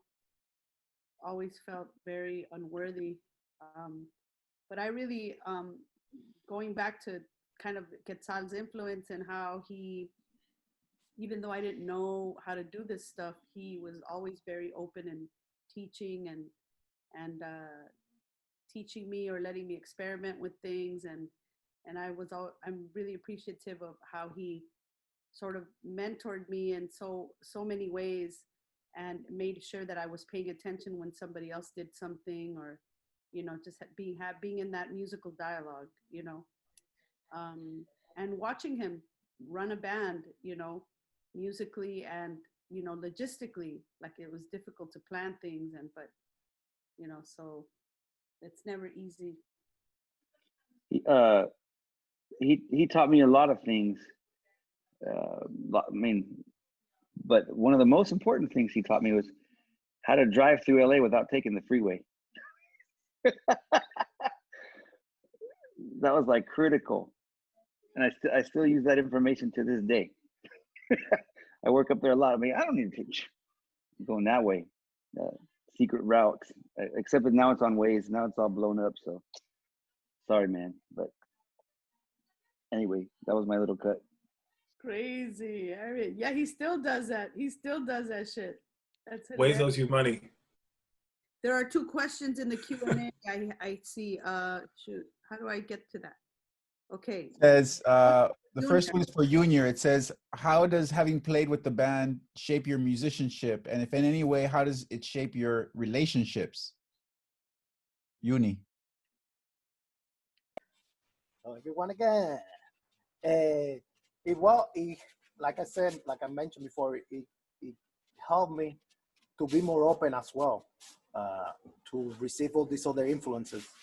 I remember learning so much about, you know, what is it to be a Chicano? What is it to be in East LA? How much, you know, community is important in the process of making music for the community. And I remember, I don't know, creating, like I said earlier, creating and writing music together was something that was, like I said, was different. And that shaped me, and I learned so much out of it. Now I'm more open. When I run my band, I'm more open to opinions. And that was something that like I always value from Quetzal, is that openness. As some of you guys have mentioned already. I felt like when I came in on the band, or the family, actually, it felt like a family. It didn't feel like a band. It was like a family, a community, as I said, like so many people, like that, and we used to even live really near each other. I used to live with Ray Sandoval for a time, And so we used to come a lot and eat in the, eat over there in LA with you guys. And Ray used to have a little studio too. Like I don't know. We all felt really trust each other in terms of music. I remember going to a workshop with Quetzal in San Francisco as well, and we were trying to teach some of the music to. Remember that, Quetzal? Tried to teach some of the music in San Francisco in a workshop, and how we tried to compose at the same time while we were teaching, trying to compose, and that open vibe and that openness actually it still stays with me, and I don't know, all of you guys meant so much, and I don't know, Quetzal is great. He's in my mind. He's my brother. What can I say? Y nomás para también decirte que Alberto trabajó en la grabación de Banrara. Oh my God. He was one of the engineers at that house. Oh my God. Oh no? It's interesting. You played on it. Yeah, I play on it, and we used to play one of my songs from in Quetzal, remember, from Guantanamo, La Habana. Yeah. And You wrote that Yuma. You wrote that Juma, song oh with- my God. Remember you wrote that song Juma. with Miguelito from Barrara. From Barrara, which I saw recently, and I couldn't even recognize it. It used to be skinny, now he's a big guy. And yeah, and like I said, you guys, the trust of you guys for me to ride with the band, and that riding my world with Marta and all that, I've always felt comfortable. Really felt I didn't have to fight it to be in the band. They just opened the door and be like, be yourself, and that was the most amazing part. If Juan Perez was here and he couldn't be here today, he would say that the most amazing version was the first version of Mayahuel. He said the one we recorded, he's always cool, but the first one you guys used to do with the batas were fucking killer. I have to see that live. He's talking about the one that we recorded with McKay, Rocio. Remember that with McKay Gardner? Might as well. I not remember that. Yeah, we recorded one version with McKay before, and at his studio in Atwater. Maybe I didn't even remember that. I would hear it. Send it to me. It's way slower. It's like 15 clicks slower. Oh my God. It was hard though. I like that. I'll send you. We used to have nicknames for all our songs. Instead of Mayahuel, we call it Might As Well. And then we had other ones for other. There's a question by Stan Shikuma. Where do the creative juices flow most freely? Small gigs, big concerts, studio recordings, home alone? Where do you look for artistic inspiration? Thank you, Stan. Just for everybody. Yeah, anybody.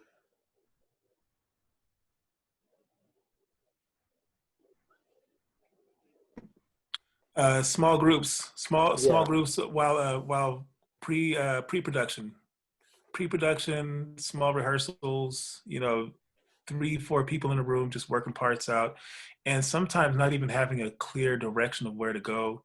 You might start with one instrument, and then 2 hours later you just watch the unfoldment of something magical happen. I love that process.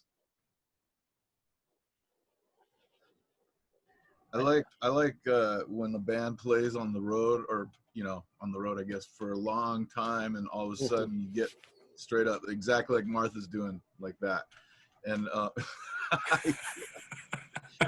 and then is there a sound for that? And it just helps. You're killing me. I love it. No, but you get out on the road for a long time, and you just get tight, and what Quincy said is awesome, small groups, like getting that creative flow, juice flowing, but I love developing songs, I guess, after you record them. It's like the songs take a life of their own, right? Like with the creative juices, like in that moment in front of an audience, like what happens? Yeah. Definitely.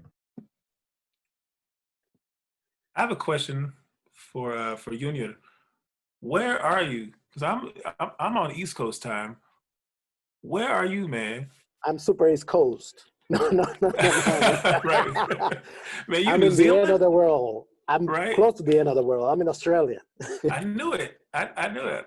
I see the baby. Can we see? Where the fuck is this cat at? Man, Queens, I remember Bernie's Star, man. I remember that group. Yeah. Oh man, so long ago. Yeah. Man. I remember too. Yeah. When we did double gigs, a double, yeah. Yeah, Double hit. yeah. Yeah, I love those shows. Fado Yeah. Do, Yeah, McMurphy's.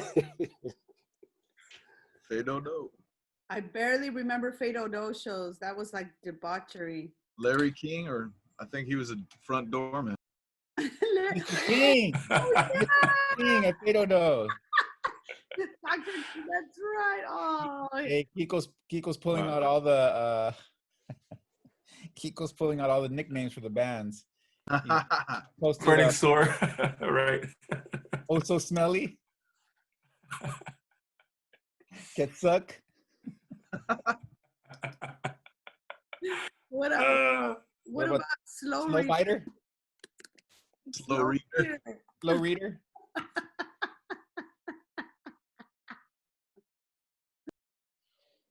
And that was an amazing scene that I was fortunate enough to have witnessed.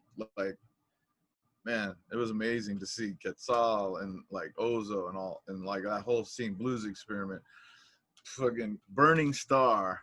I mean, Quinto Sol. Aslan Underground. Yeah, Aslan Underground. Amazing. They're still playing. Wow. Yeah. Crazy. I always think of Fado Do. I used to like seeing you guys there. I've also seen Medusa. Legendary shows with Medusa. Yeah. Fado Do. That was like what?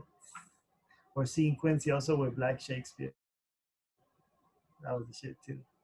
Black Shakespeare. Yeah. Yeah. Wow. Yeah. That was maybe one or two shows. Yeah.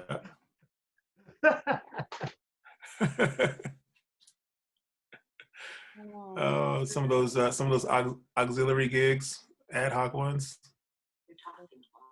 So I know it's nearing the end here. Well, we've definitely gone over, but I want to ask this final question because I know everybody has their lives and Junior has a baby in his hands and and you know things move on. But I wanted to ask everybody how, if music meaning has changed over time for you, right? What it meant when you first started playing, and then when you were really in it, and then now, how you think about it now, if it's changed over time, how you feel about it, what it means, significance. Especially because everybody on this call right now is a parent. Is it? Everybody. The non-parents left. You think that they had more shit to do, huh? Less shit to do than us. Let's start with Roxy. It just proves that parenthood is harder than talking about music memories. We need a break from the kid. That's why I think definitely I feel a lot more humble as a musician having a child. I don't know what it is, something about it. Like I always went in like, okay, train, practice, train, try to be the best you can. I used to do a lot of competitions, and I got to the point where I almost hated classical music because it became like such a painful thing for me that I wanted to stay as far away from it as possible. And finding Quetzal was such an amazing outlet for me, and just like it kind of took like, oh, I'm doing music because I love it, and I'm just playing music that I love. And then I got into charanga music, and it was like, oh, I'm learning how to dance while I play, and I'm having a great time, and I'm getting paid, and I'm meeting all these wonderful musicians, and it just kind of rocked my world, like just hearing all the rhythms and everything coming at me like this wall of sound, and having a kid, it just like, it was so humbling that like, I don't know, it was even for a while, I just hardly, I didn't play that much, you know, I kind of like was just put it aside, and I thought, okay, you know, I need to focus on raising my daughter, and kind of coming full circle, and just learning to like be a more humble musician, and having respect for other musicians, and realize that people are going through a lot of things, you know, like sometimes they might not be sleeping because they have kids, and you know, the fact that they're still trying to make music and do what they're doing is pretty incredible, you know. So it's just kind of like made me a lot more humble and respectful, I think, of other musicians, just respecting what their situation might be, and you know, full circle, just kind of coming to love classical music again. So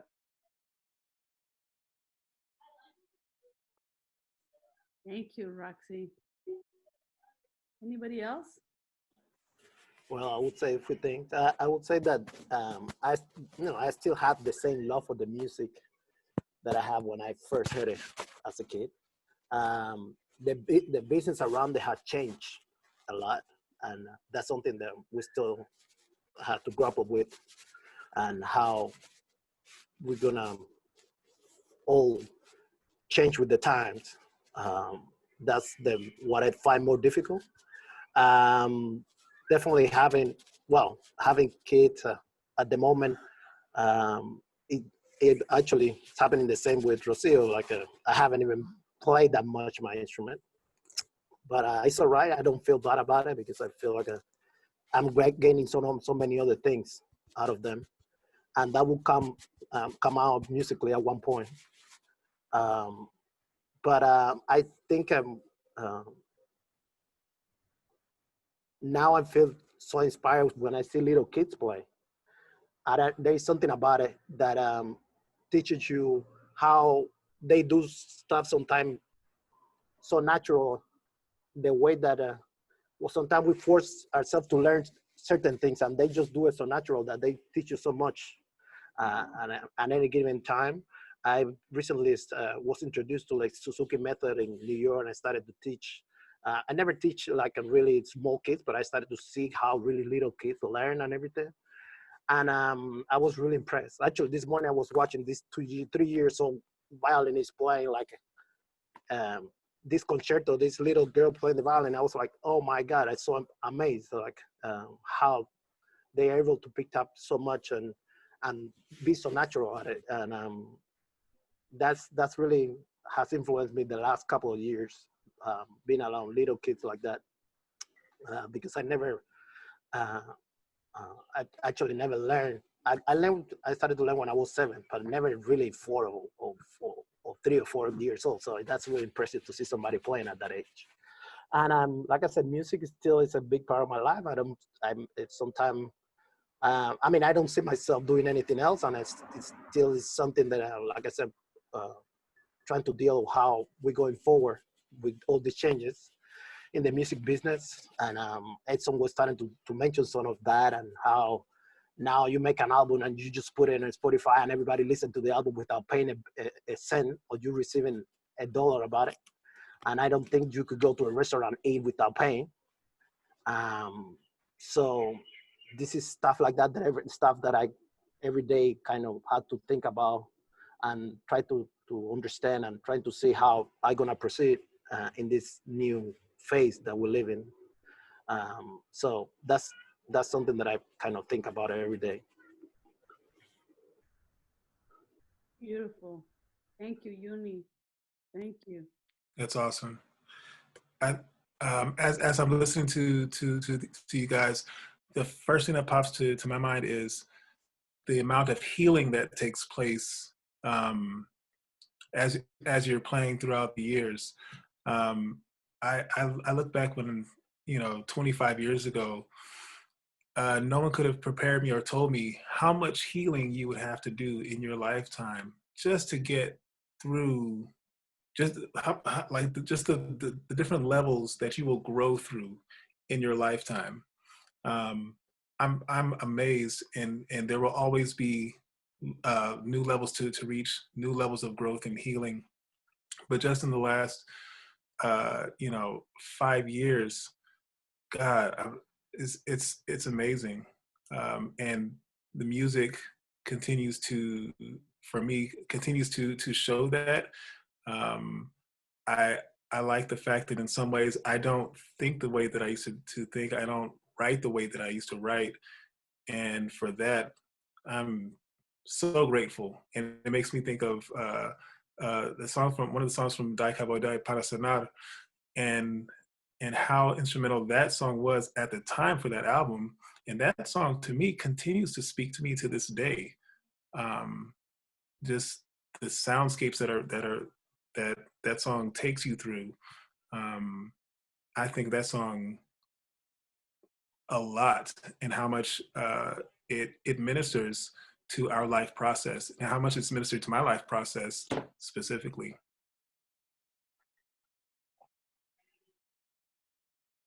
Awesome. Beautiful. Thank you, Quincy. Thank you so much.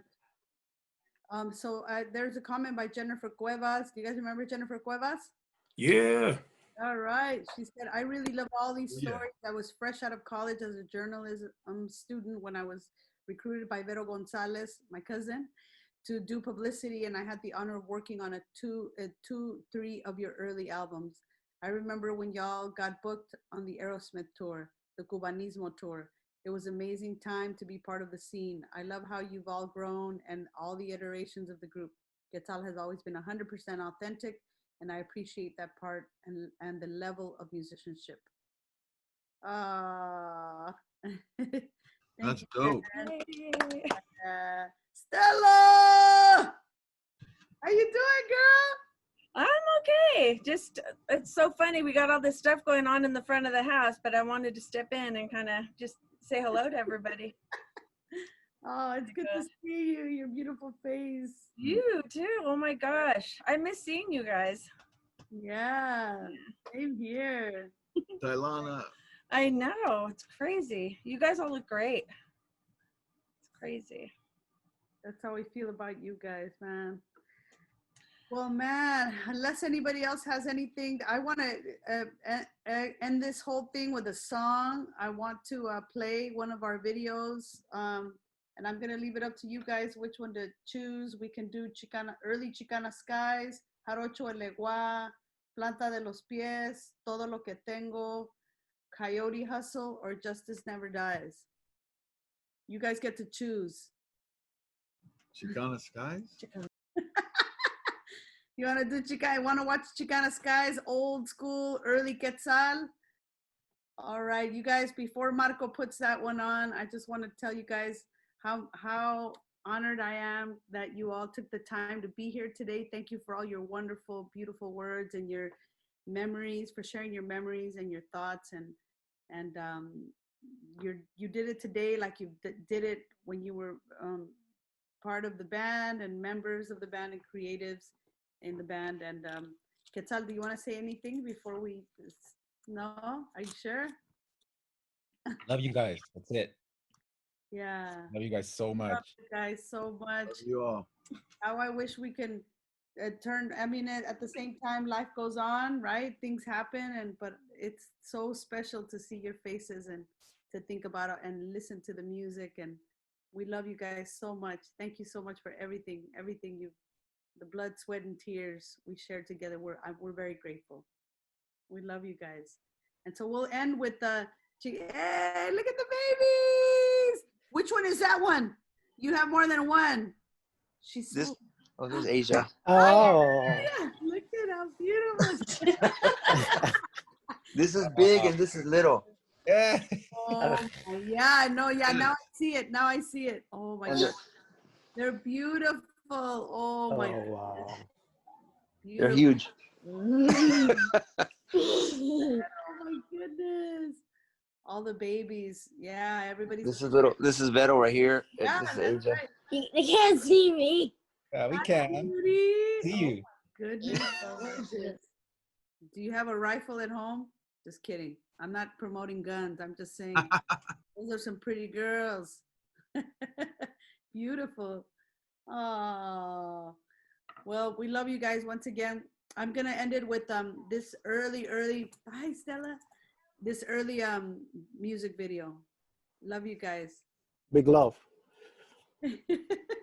Love you all. Love you. Love you guys. Yeah, big love.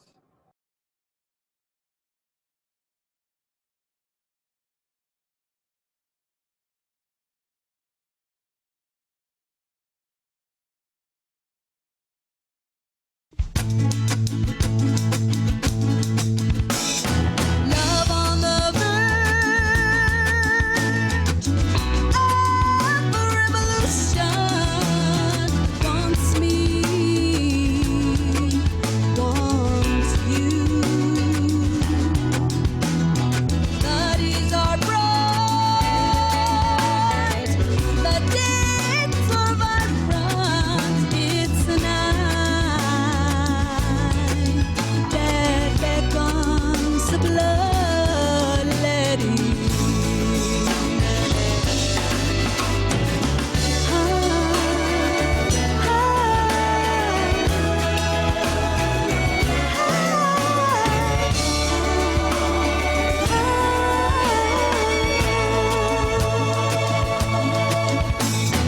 I apply the filter, the one I thought of yesterday.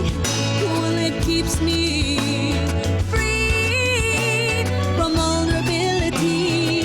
I wander through my Chicana consciousness and exploring my Chicana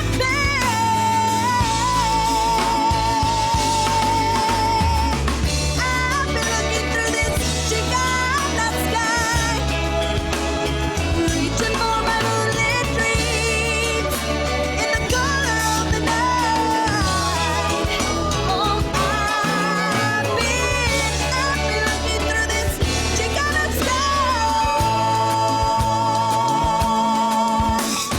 I've been tearing through layer by layer of what I might be. Detachment exists with a condition of emotionless grief, isolation in the third sun of my life, of my life. I'm looking through this Chicana sky, reaching for my moonlit dreams in the color of the night. Oh, I'm looking through this Chicana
Nice.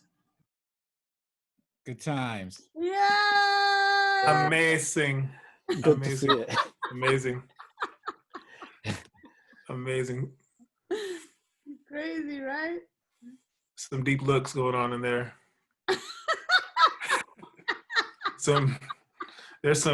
there's a whole lot of Yes. Yes. Can we do pillow people real quick? Monica, you think we could do pillow people real quick? Fast forward to the future. Yeah. 1 second. Okay. Dante wasn't in that video, was it? Yeah. Oh, I missed it. He was a young kid with hair. Right.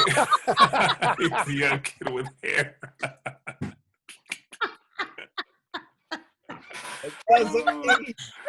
So true. It's so true. Hey. Hi. Wow. Who's Wow. What? Wow. Right? You Hey, do Monica, not Pillow age. People, I don't have the link to Pillow People. Which one exactly? There's different versions. Really? Pillow people? That sounds creepy. The video, the Smithsonian. Okay, Pillow- the Smithsonian. Okay, gotcha. Right? Oh, okay. Why not? Let's look at this video. Pillow people. That's more current. Coming up. I just want to shout out to Marco for handling it. Marco Yeah, man. Lorena, below and to the What up, left Marco? team. The below and to the left team. Yep.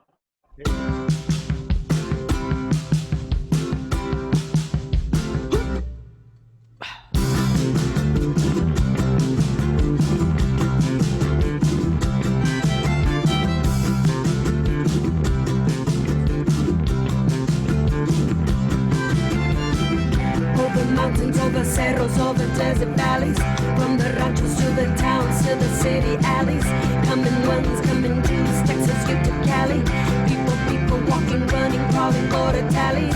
Men, boys, women, girls, young old teeny fatty. Hold their elders, hold their hopes, hold their little babies. No food, no means, no way to have it. Run, stumble, fall, get back up and at it.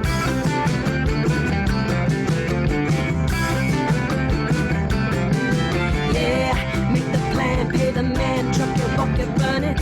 Under moon, under radar, make the dash and gun it. Touching down, get to town, washing, working, mowing. Taking heat, filling needs, sending line and knowing that you need. Feel like creep, has a present sowing. Other ties, US lies, go and tell and growing. The more they come, little challenge, that's a lot in knowing. What is seen, what it's holding, there is no destroying. And if you've heard this story, you know more pain than glory. Oh, pillow people. Oh, pillow people. Dreaming, dreaming, dreaming dreams, prayers slowly lifting. On the pillows in the valleys, on the bestia drifting. Milagros, santos, nichos, love, elder persinadas. A sacred turn, a miracle, new peregrinadas. The oracle said miracle, yeah. History at its pinnacle, yeah. The oracle said miracle, yeah. Dreaming is the pinnacle, yeah. And if you've heard this story, you know more pain than glory.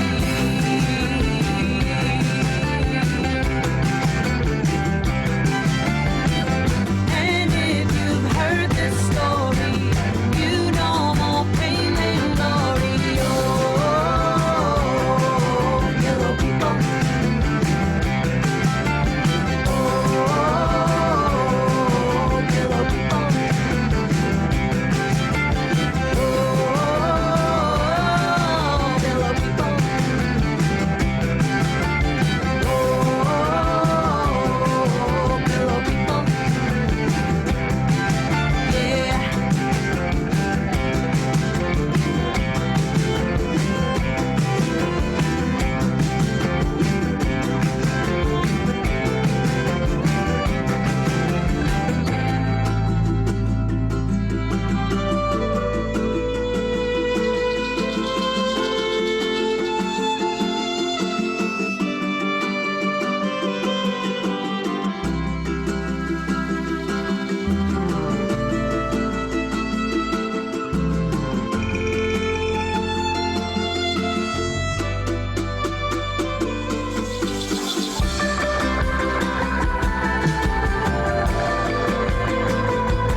disclaimer, we would have smiled more, but they were actually filming that video while we're recording. Like, it's really frustrating. Well, not frustrating, but Smithsonian, like, Fuck out of my face.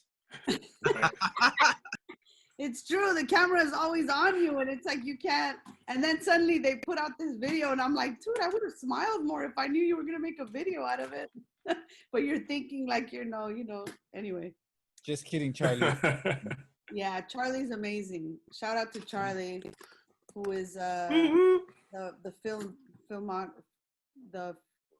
videographer. Videographer. Yeah. Anyway, you guys. Well, I want to give. Oh my God, it's 8:21 over here. What time is it over there, Junior? It's like 2:20 in the middle. Yeah, midday, 2:20 Nice. p.m. Wow, crazy. Okay. Yes. Yeah. Well, I just want to thank Marco Loera. Give it up for Marco, y'all, who's holding it down. He's always held it down. I just want to say he was one of our earlier, there he is. He was one of our earlier, like supporters. He actually hired us in San Jose. Tell us what you hired us for, Marco, way back, how we met. Yeah, that was in 1999 while I was a student at San Jose State University with Mecha. We were doing a fundraiser for scholarships for high school students to go to college, and we hired you off for a concert called Rock 2.0, no, Rock 4.0 or something like that. Y'all were the headliners. Tijuana No performed, Lodo y Asfalto, La Limpia, and Caradura performed that day.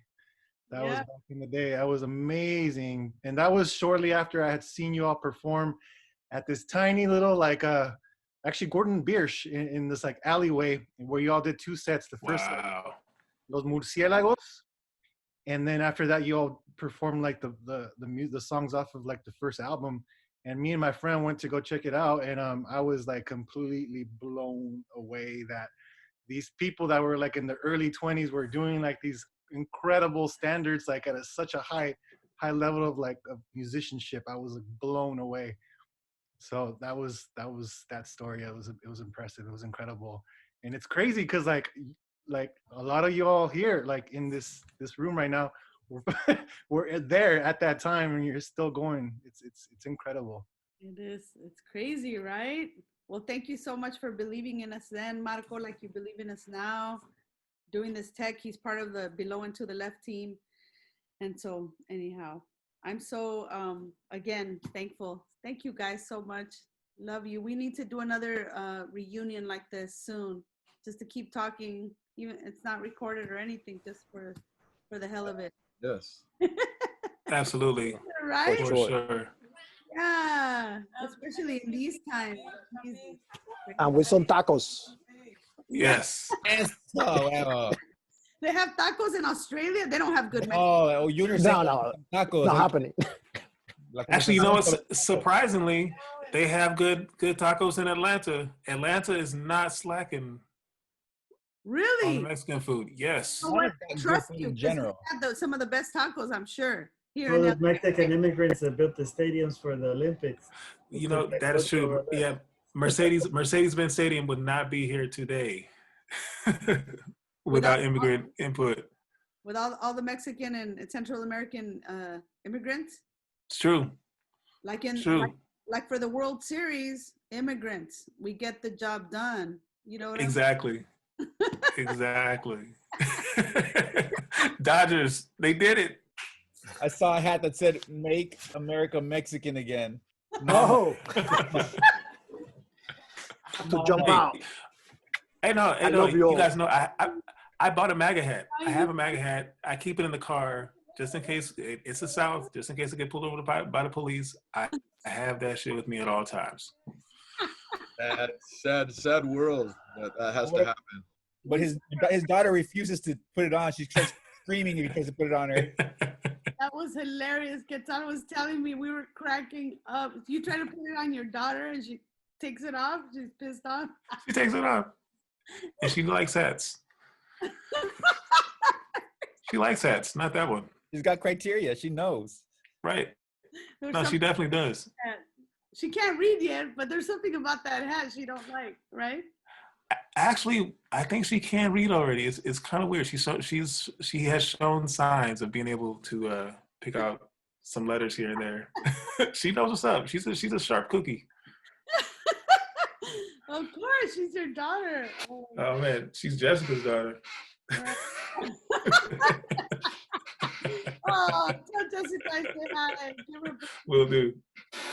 Okay, you guys. All Hey, right, Uni. we're really gonna leave you now. So thank you so much. Thank you. I'll let you do your thing.